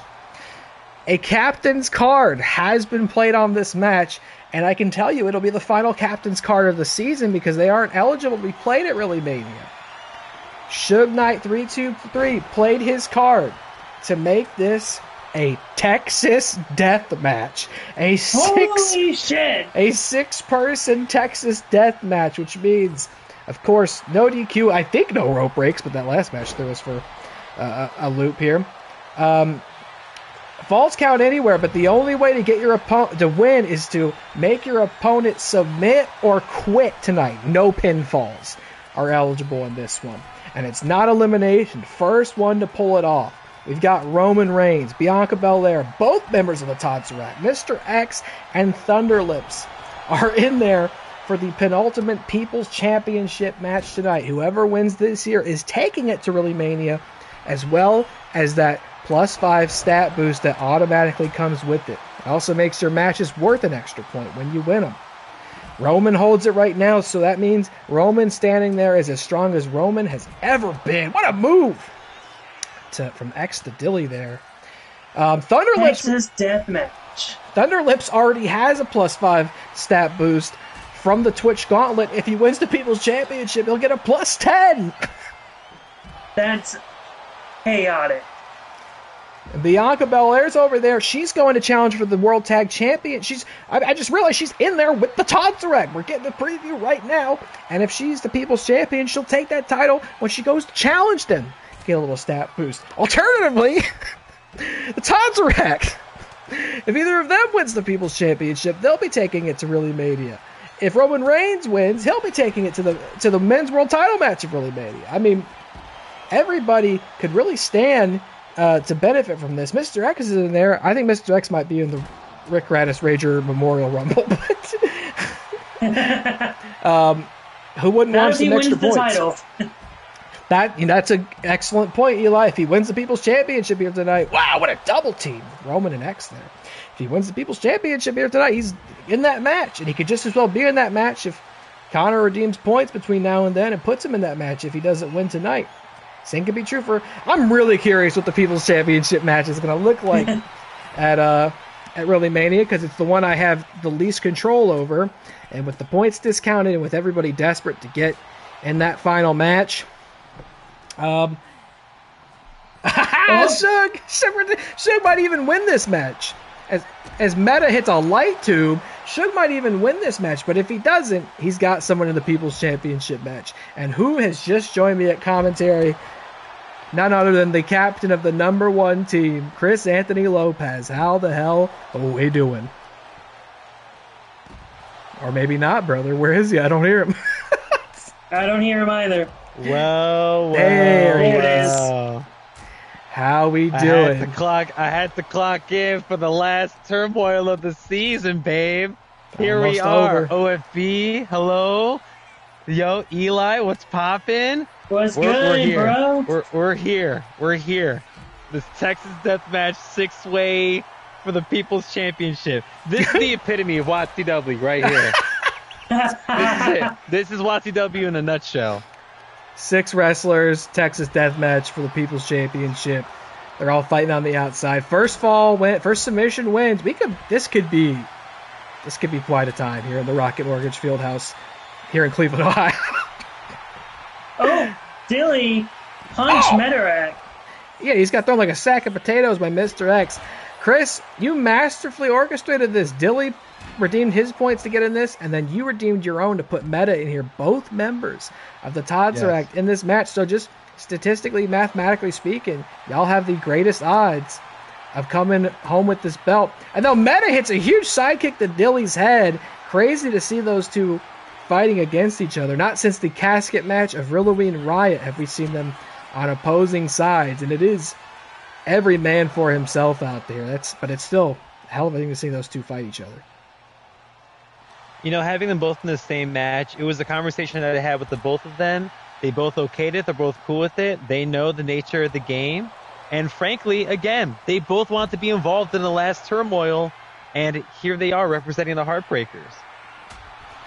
It's a brilliant play. Meta's up on that barricade. Hold on, Bianca with the KOD on Mr. X. Holy shit.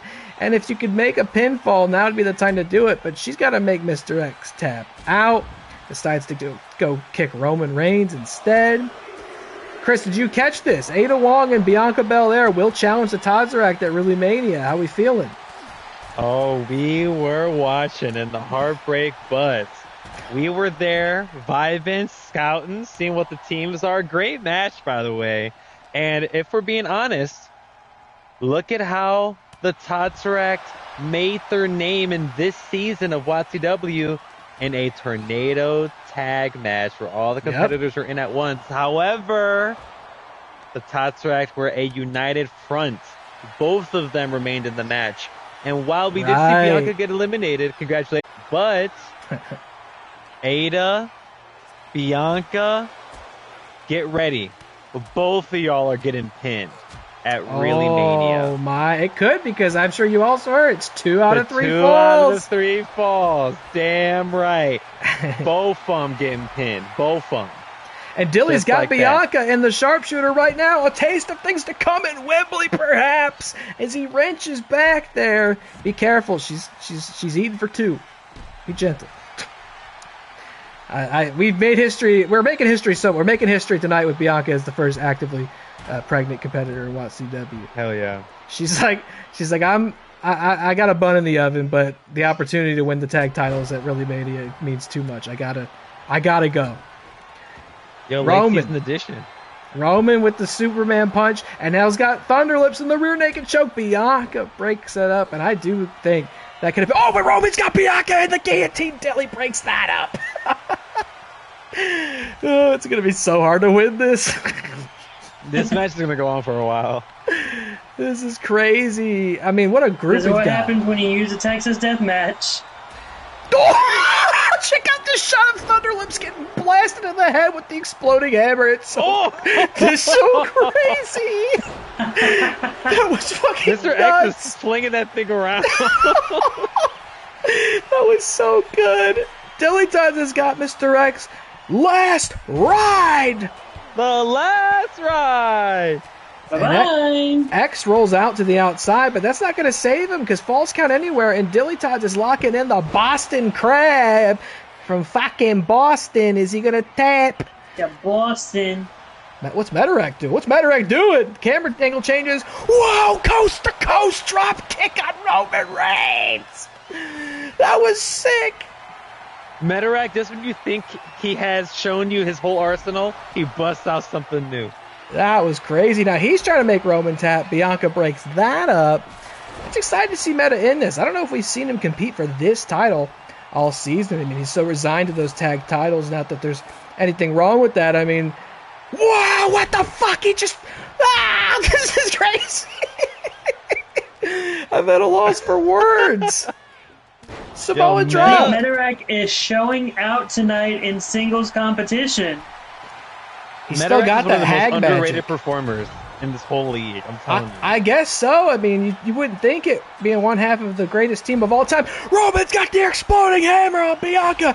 For God's sake, man. She's pregnant.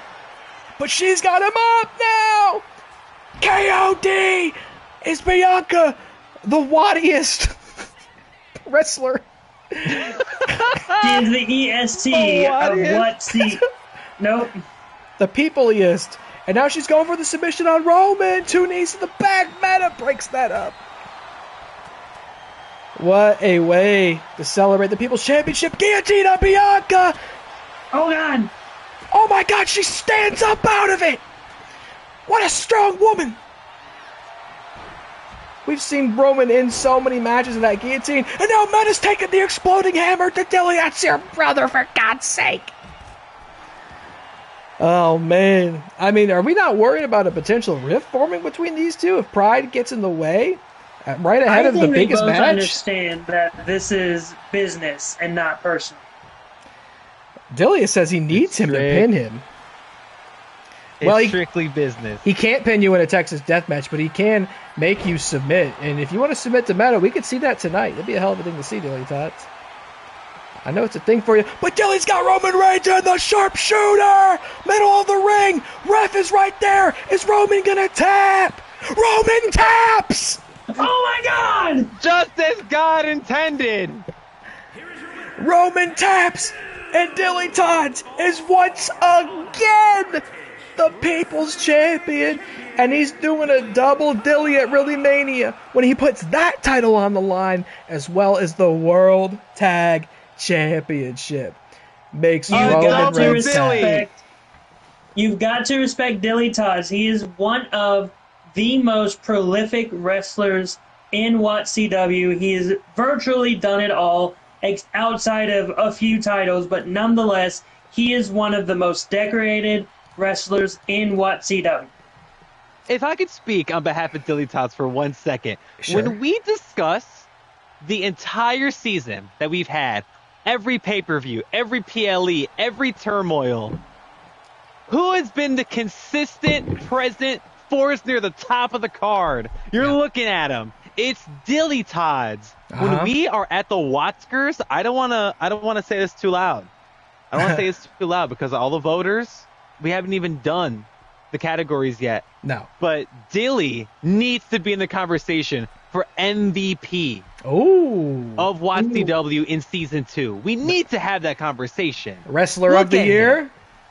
Wrestler of the Year, DillyTodds. Put that on a damn pin. Oh, put it on a FeaturedFilms poster. is speaking for Becky, saying that she should be MVP. Well, I think You talking Becky... about not booked Becky? I think Becky Lynch just entered herself into the People's Championship match at ReelyMania and should redeem points as well. I don't know if that means Thunderlips is going. Thunderlips has that +5 stat boost off the gauntlet tonight as is. So at the very least, Dilly will be defending that. It sounds like against Becky Lynch and El Diablo de Patas and MrEliMac, who just redeemed those points. I gotta actually write this down before I forget. Bring on all competitors. Look, ReelyMania. I'm doing major work against the Sword, but I need to have at least one last title match. I need to have one last title match. That's all I'm doing with this. And Eli, I respect your decision. I understand it. Frankly, I admire it. However, the last thing I'll say about you entering the People's Championship match, be prepared for heartbreak. Look, I'm willing to say this. I am willing to say this. I do not care if I win or lose that title match. I personally just need to be in that match. And this is my way of putting myself in that match. Well, heartbreak comes in all shapes and sizes, babe.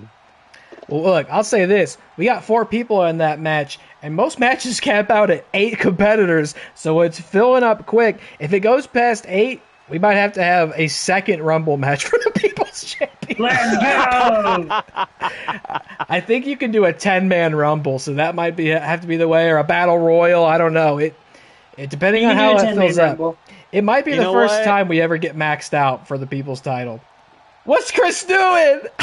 Let's go! We want a Rumble. Let's do a damn Rumble. Who's Chris committing to the? More. Who's Chris putting One in? more. Metarract. We're doing it again. Here we go again. We're doing it again. We need every other manager to put a person in the match now. So we've got DillyTodds versus a member of El Diablo de Patas, who I assume is Thunderlips, but Sugar's full of surprises, versus Becky Lynch, versus MrEliMac, versus Metarract. That is a 5-way dance for the People's Championship. Featured is trying to summon Kayla into the chat so that she can do a point redeem. We need to summon Pixie in the chat as well. That'll be 7. We just need more. We need them all. We need some sirens. We need some cowboys. We need some real wrestlers. Yo, ReelyMania. It's happening, babe. It's about to be the most overbooked shit of all time. Biggest match. And Dilly's about to cosplay. He says he's got some Heartbreak adjacent colors in the closet. He's ready to put on a fit for ReelyMania too. I'm putting on my finest Heartbreak attire for the show next weekend. It's happening. Big hype. It is so around the corner. It's going to be a long plane ride, and we truly, if this People's Championship match is any indicator, we're going to have to book a ticket for everybody. And if you can't believe it, this show's not over yet. The People's Rumble featured one set. You got a bonus pay-per-view, basically, with this show. I believe it is main event time. I hope the entrances aren't turned off. Look, I have 2,000 more points. I will put them up for other people to be in this if I have to. Don't make me do it. I will put my entire faction in that match. Don't make me do it, y'all. How dare you? One last poll. Who will win? It's time for the OFB to lace up his boots, folks. We've been talking about it all night. This is Traitor Trial Combat at Joker's Wild. That man, the one I assumed was the right hand of the OFB, was the hand that wielded the knife that buried it in my back when he aligned with the sword. Becky the Wreck Radish is flanking him tonight. I denied her challenge for ReelyMania. Wendy Ferguson is flanking me. I denied her volunteering to face Becky at ReelyMania. My eyes are on the prize here. I brought Motu Ita to this league, and I have only been punished for it, and I am ready to defeat and banish this bastard once and for all. Here we go. I'm taking control. And it sounds like entrances are on. Yippee! Look, honestly, if you wouldn't have put me in that 6-man tag team match, I would have put myself to fight for the company again. I believe it. I believe you. You know, it's just not where my head's at and my heart's at with this. This sword thing is my problem. Cool, wrong Tron playing for me. I got my entrance on, but the wrong Titan Tron. That's cool. No problem. Not like I made a custom one for me or anything like that. You know, it's not every day. It's not every day that I get out here and wrestle. I don't think I've done it since Birthday Bash earlier this year. The same show where the sword emerged and King Moose kicked my fucking head off and ruined my birthday. But now I'm back. Oh, no, that's not true. I wrestled at Tinfoil Turmoil. Of course, Damn Chris. right you did. I was How dare defeated. you forget? I was defeated in the Potential show of the sorry, year? sorry I love you 69th in a lifetime circus deathmatch $1 billion tornado tag. It'll never happen again until it happens again.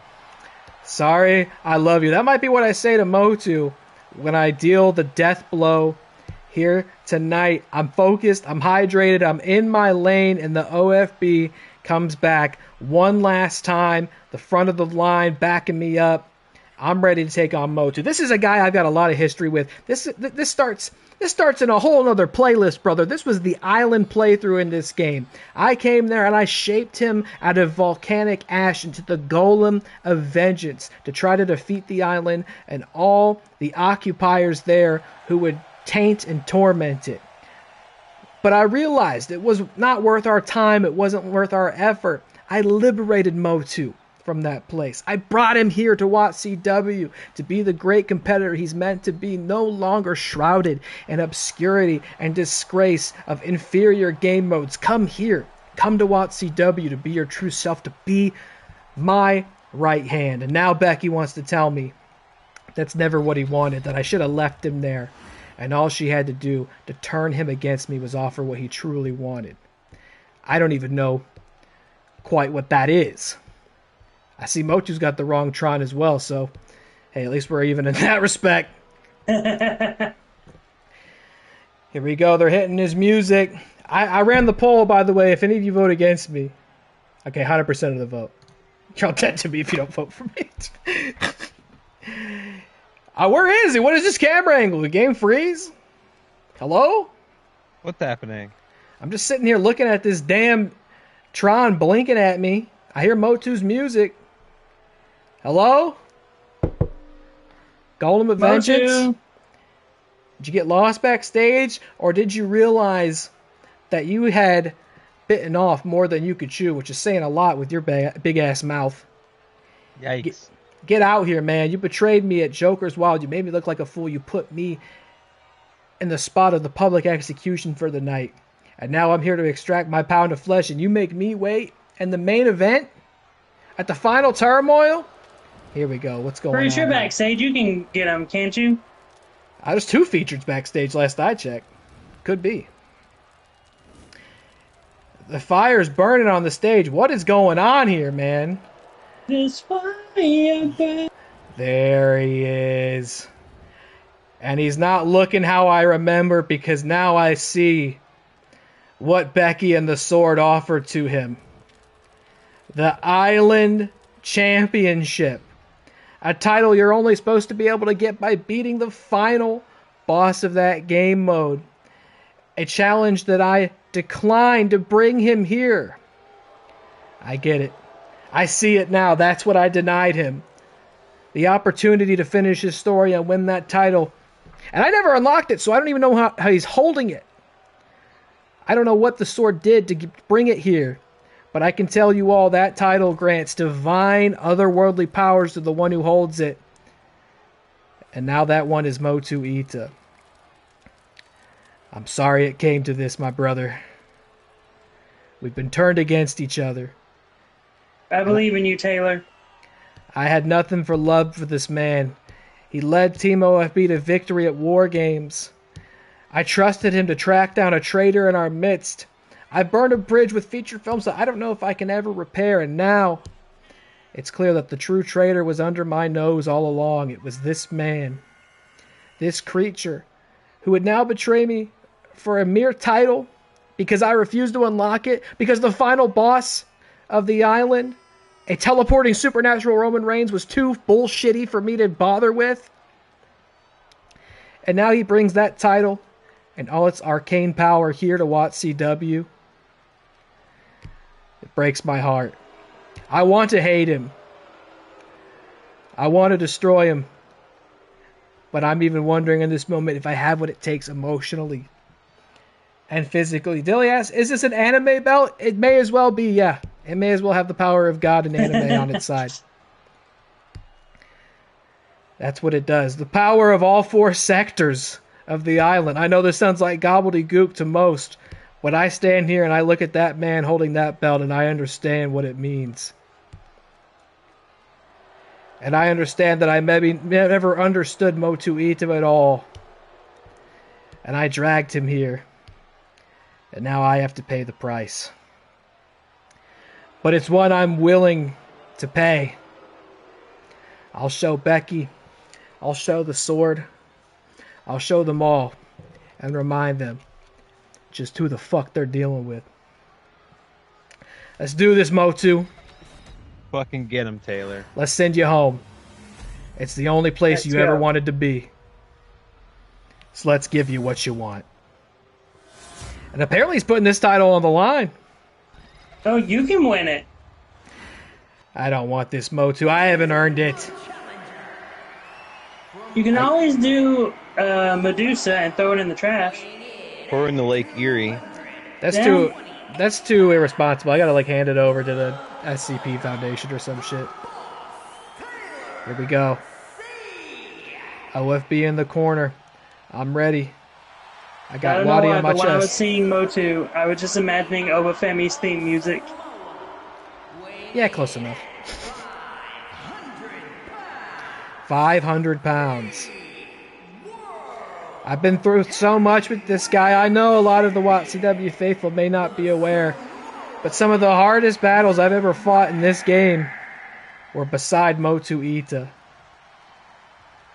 Robot Cody Rhodes gauntlet matches. And now I gotta put him down like a rabid dog and send him home. Go ahead, show me that. Once you know it, it's the Sword Special Ref. How shocking. And our main event tonight, at the Final Turmoil, the OFB laces up his boots one last time to put down somebody I once loved. Boy, it sounds familiar. Here we go.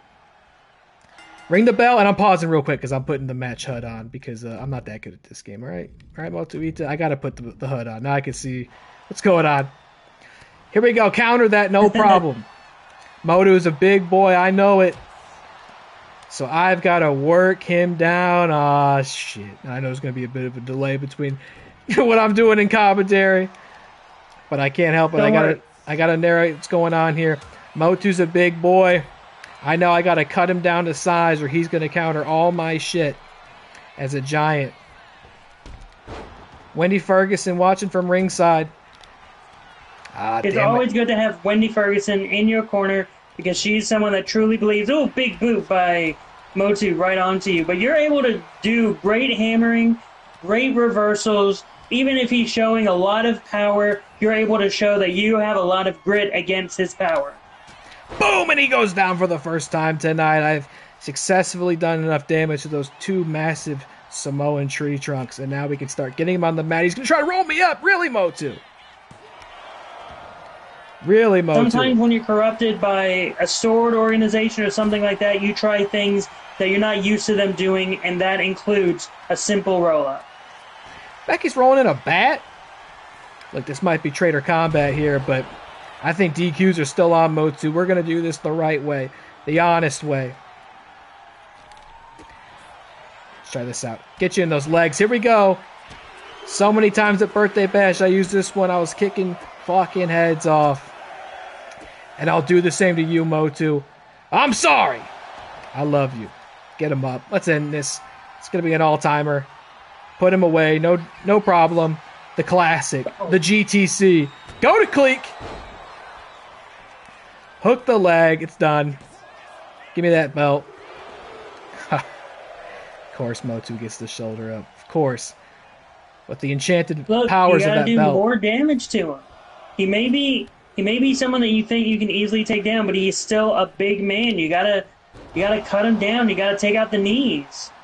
You might be right. There's a lot of pressure on this out here. I'm a little rusty. I've got my apparent worst enemy at ringside ready to screw this up for me. This is my last match this season. I can tell you that much. So I don't have a great record. I lost the gauntlet at Birthday Bash. King Moose came out, kicked my head off. I gotta get this back somehow. I gotta redeem myself. If not against Motu, then who? Yeah, I understand you don't want to put the control of WATCW on the line, but I have to ask you to consider at least having a match with Becky. I can't do it. It's not about control of the league. It's not about whether I can win. It's about what I'll have to do to win. And the Rager is the only reason I'm still here running this league. I'm not putting hands on that woman. I can't do it. I can't do it. I'm sorry. It's a line that even I can't cross. I can't do it. And if that means I got to deal with the threat of the sword my whole life, that's my bet. I'll lie in it. Motu sends me off the ropes. Another count. You can't get me like that, Motu. Judo chops. Judo chops. Shades of Great Khan. Shout out. I'll show you this, Becky. A couple more kicks to the chest of Motu Ita. 7. Oh, 8.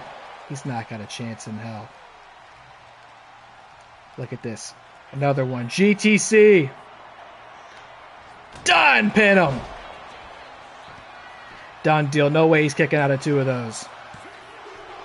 You gotta be kidding me. How the hell? You got one more stored up. You can go straight for his third one. We gotta switch it up. Younger Taker style. The same move I beat the Rager with, Becky. I know you remember what this one looks like. What do you think? Nah, it's not going to take that. It's going to take a move that I know this man perfected, that I helped him coin. The super duper mega fucking plex. He's won so many with this. Oh, I switched over to a Hurricane Rana. That's not what I was going for. It's not what I wanted. A la Rey Mysterio, WCW. That's right. That's not what I was looking for. Let's try that again, OFB. Put the legs aside. Come on, we can do this. Super duper mega fucking plex. Look out below! Boo! It's over! Ring the damn bell! Oh, shit. The same move Motu Ita's beaten so many with is the same move that becomes his unmaking here at the Final Turmoil. And it is his Final Turmoil. Motu Ita, with love and compassion, I declare you are banished from this league. Return to the island in which you never should have left. And I'm fired up. I like the taste of justice. You know what? I want to taste a little more. Becky! Wendy! You both got yourselves a goddamn deal. ReelyMania III. Wendy Ferguson takes on Becky the Wreck Radice. And Becky, if you win, you will be the new chairwoman of WATCW. But if you think I'm so stupid as to let the sword come in and interfere and ruin it and take this league from me just like that, you got another thing coming. I might be getting in the ring at ReelyMania, not as a competitor, but as the special guest referee. There we go. And I will make sure this one is called down the middle, and the person in charge of this place at the end of the night, at the end of the season, is the one who rightfully deserves to be there. I trust Wendy Ferguson just as she's always trusted me to go there, to defend my honor, to defend this league, and to set this one to rest once and for all. Featured wants to put this traitor stuff behind us. I would love nothing more, my friend. I'm so sorry. I'm so sorry that I did that to you, that I accused you, that I was fooled, that I let the sword turn me against my own friends when the sword already had one ready to take me out. I'm sorry. The whole league's on the line at ReelyMania. It doesn't get bigger than that, does it, folks? Doesn't get bigger than that here in Cleveland, Ohio, at the Final Turmoil. FeaturedFilms says, they're sorry. I forgive you. Sorry, I love you. Sorry, I forgive you. Wait, what's going on? I'm getting something in my ear here. What's going on? The show's over. What's left to do? Excuse me? What's happening? Folks, It sounds like a fight has broken out backstage between What the Nacho, fuck? Stone Cold Steve Austin, and Roman Reigns. Let's get WATCW security back there, Prado, to break this up. What Fritz, the hell's you may going need to on? get back there to get Nacho. Oh shit! We're watching it. We got to put up a poll. Who's going to win? Who will win? Nacho Libre, Roman Reigns, Stone Cold. There's a brawl in the back. All three of these men are competing for the undisputed Men's World Championship at ReelyMania. And a fight's broken out backstage. We hired more security after all the sword nonsense. So, I don't know. I saw somebody back there. We got security in the back. Break this I up. only saw one security guard back there. That's it. We just hired one guy. It's more than we had before. Where What is the he? hell, Taylor? Where is he? He's off there somewhere. He's fighting Stone Cold, He's I fighting guess. Stone Cold, but the camera's focused on them. We're just concentrated on Nacho and Roman here. I mean, they just learned today, as did the WATCW faithful, that it will be Nacho defending his titles against Roman, against Austin, and a triple threat at ReelyMania, the very match that Nacho has never won in his career. I don't know how you felt about hearing that, by the way, Chris.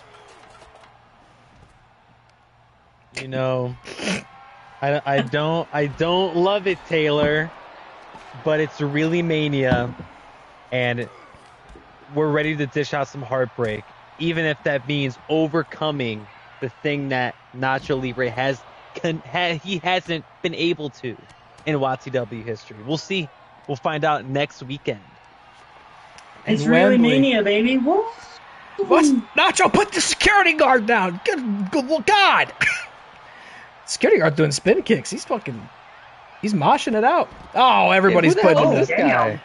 I just hired him. He's a 1099. He's doing security for us. $10.99. I didn't do any background checks on him or anything. I'm just paying him cash in Cleveland. Cleveland cash. I went to high school with him. All right, he needed. Oh well, shit. Oh shit! He needed help. I trust him now. He needed help. I said, "Look, man, this is a final turmoil. I got a pretty stacked show. I don't think you have to do much." Turns out, the 3 world champions fighting backstage when we're supposed to, throw the signature on and roll the credits. And he's not breaking this up very well. I got to add, by the way. No, he is knocked out. Stone Cold has knocked him out. He's emoting. Actually, he got up and he started emoting. Nacho's taking Stone Cold to the elevator. What's going on? This is pandemonium. These 3 men are gonna have an undisputed men's world title match. The elevator just opened. Austin's got Nacho back there.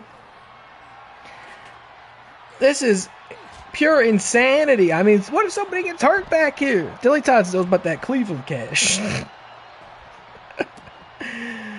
Get these guys separated. Austin shoulder checks the security guard. Nacho and Roman are going at it. This is absolute madness. But of course, who could? I mean, I think the security guard's trying to take Nacho upstairs, detain him. Austin's going upstairs. Austin's out of here. He's got in the elevator. Look, he's going up to the suite. Austin's gone. He went up the elevator. Security guard's got Nacho. Just escort him. That's the way to do it, security guard. Just get him out of here. Just get him to his locker room. Get him to the Heartbreaker bus. We cannot have this happening at the end of Final The camera Turmoil. is very much like, oh, Nacho's the main character. Security guard just hit a goddamn, spinning knee on Nacho. He might have knocked him out. Damn. He might have knocked the champ out. No, he's getting up. Who the fuck are you going to high school with, Taylor? I'm from the streets, man. I roll some rough characters. Well, it's a Good good thing you're grief. not in Memphis right now. You get a wild man security guard. Exactly. Like a hairy nude man frothing at the mouth. Cleveland Streets money. Cleveland Streets $2 sides. Shout out Arlos Michaels. They're fighting up on the pile of trash. Austin boots Nacho off the edge. Oh, that's true. DillyTodds moved to Cleveland from Memphis, which I should say should also have $2 signs at the end of it. Yeah. Native son over there. A nomad. We're still going, man. I mean, this ain't even a sanctioned Memphis match. money. This is just a fight. I don't even know if we have time to watch all this. We might just have to fade to black and call the damn cops. Cleveland PD. I don't know if Cleveland PD will be able to take all three of these men. I don't even know if they can take on the security guard I went to high school with. Holy shit, he's taking it to the champ. I might have to add him to the match. He just kicked the shit out of Austin. Wait, Roman's got my friend from high school in the guillotine. Let him go. I think he might have just got knocked out. I think he might have just suffocated my friend from high school. He looks dead as fuck. We need help getting these guys separated because I think he's done. And thank goodness help. Thank goodness I don't have to pay for his health insurance since he's not. Oh no, he's getting up. He's okay. Nacho puts Austin on the table. I mean, I don't know what this is. I guess you could still say they're fighting for momentum. I mean, who's going to come out on top? Who's going to look the strongest? Who's going to send a message ahead of this huge triple threat title match? Stunner as a security guard. What are you doing, stunning my security guard? Oh no. Austin's carrying Roman like a baby. Are you going to have a conversation with Nacho after this? Yeah, we got to figure the fuck out who this person is. He's getting back up. He's incredible. Well, that's a security guard, but I'm just talking about, like, disciplinary actions. Disciplinary action? Let Nacho cook, damn it. Okay. Let him cook. Oh, he's got Austin German into the Nacho Lariat. Backstage, a security guard's got a chair. I think security guard might have to be in the draft next season. Have we been renewed? Nacho just did a double drop kick to his back, and he's dead. He's just beating the chair. Who got it? Did Roman get knocked out? The guard just hit a Superman punch on Nacho. Good Lord. I think Roman's knocked out. Oh my God. I don't even know how that happened. What? Nacho takes Austin down. Who did you go to school with? Look, man, he got held back a few years. I don't even know how old this dude is. He's always been kind of big. Streets were fucking around, dude. He's always been kind of big. Used to work at this concert club called Peabody's. He's a rough character, all right? Roman's out. Austin's about to hit a pile driver on Nacho. My security guard's going upstairs. Where you going? Stone Cold's chasing him. What the fuck? He went upstairs and Austin just gave the double birds in the elevator. Is this like a He's emoting. Elimination type match? It's not a match. I don't know what's going on. I was just celebrating my win over Motu Ita. Ready to wrap up the final turmoil. And the security guard is thrown down with 3 people in a ReelyMania match. Roman's knocked out. He might be injured. Austin and Nacho are up there. What are they doing? The security guard's going to the elevator. Please, I need one of them to throw one of them in the spotlight. Nacho's going back downstairs. Security guard's going up the ladder. Nacho's going back upstairs. Complete pandemonium. What is... I mean, I can't believe my security guard's still back there. I think we might have to bring him to Wembley. He's doing a good job. Do we have runoff time? Are we about to cut into friends? No, look, we could stay here as long as we need to until the story is finished for the week. These guys are going to ReelyMania to compete for Nacho's title. He's about to beat the shit out of the security guard. I can't believe he's still standing. Head scissors. I mean, look, Nacho's the undisputed men's champion. He's got both belts representing both seasons. He's got the entire legacy of this league in his hands, but Stone Cold and Roman Reigns seek to take it from him. All 3 of those men have held that title this season, but only one can hold it when it's all said and done, and it might be the security guard if he knocks out Stone Cold Steve Austin here. I might have to add him to the Fatal 4-Way. He's got Nacho up. He's going to make sure this fight is finished. He busts Nacho open. The security guard busted Nacho open. You need to get your friend under control. He's doing exactly what I asked him to do. You know what? I've been hearing for so long with all these sword attacks and stuff, people have been going, where's the security? Where's the security? I hired the hardest motherfucker in town to come help out here. And now you got ideas about it? He's doing a great job. 10 days before the last show? He's doing a great job. I'm so proud of him. Featured is worried that Roman is dead. Oh, he just busted Austin open. This guy's insane. Your security guard is doing more damage than actual, like, helping people. He's unbelievable. This guy's great. I mean, this is what happens when you mess around at WATCW now, all right? That's the message being sent loud and clear. It's getting Good grief. security guard's getting paid in human teeth. Stunner the security guard. But I don't think he's knocked out. I think he's gonna get back up. You better keep fighting. Austin and Nacho should probably team up on him. Roman's the only one knocked out. I don't even understand how Roman got knocked out. Like, I missed it. I don't know what happened. Somebody was beating Roman up, and the security guard started beating that guy up, and then Roman just didn't get up. I'm pretty sure it was a security guard. I'm pretty Oh, I think Nacho just took him out. Oh, yeah, he's limp. He's ragdolled. He's like twitching. sure. Get fucked. It's Nacho and Austin up there. He just disappeared. He just phased out of reality. Wait,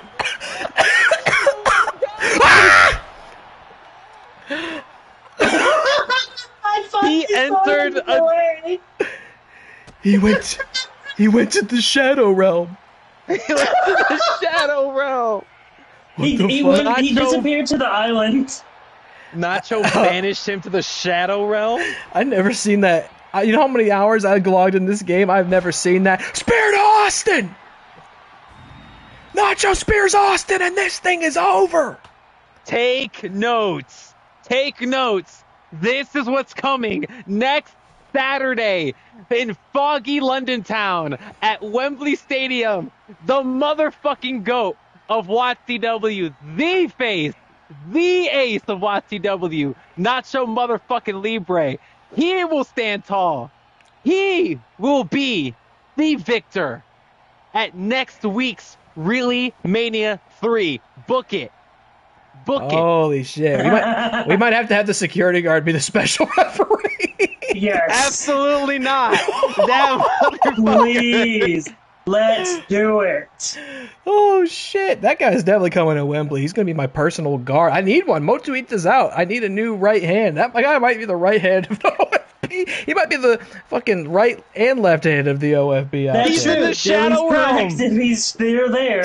Yeah, it's true. He's in a different dimension. He had no He idea. went to the back rooms. Well, He's yeah, in he the negative no-clipped. zone. You have no idea what evil you've unleashed in this world by messing with my security guard. Holy shit, that was nuts. And you've heard it, you've seen it. Could this be a preview of what's to come? Could Nacho Libre make history and finally win a championship triple threat at ReelyMania?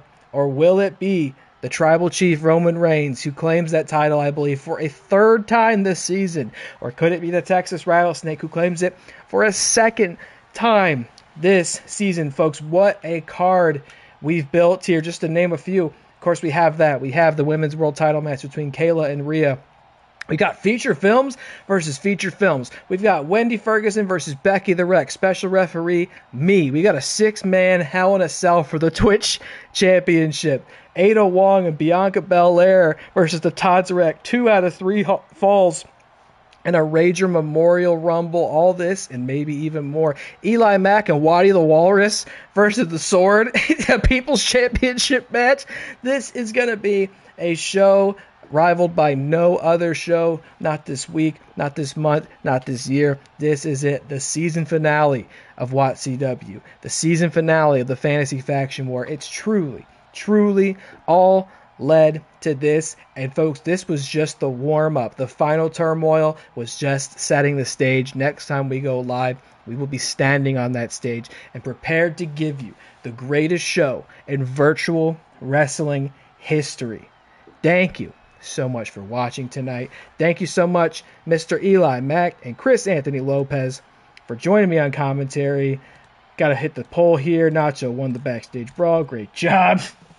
And there will be some streams between now and then, so if you are still trying to get yourself in the People's Championship match, opportunities will come. Just be sure to keep your eye on it. Make sure you're following. Make sure you got notifications on. You can come here and redeem your channel points. I think I'll be back on Thursday to play Control. You can redeem points then. It all is fair for me, brother. But that is it truly for the OFB tonight. Thank you for watching, and we have got an extraordinary show coming up May 2nd in Wembley. It's called ReelyMania III, and I'm so excited and hope you'll be there. Thank you. Good night. Keep the faith, WATCW. We'll see ya.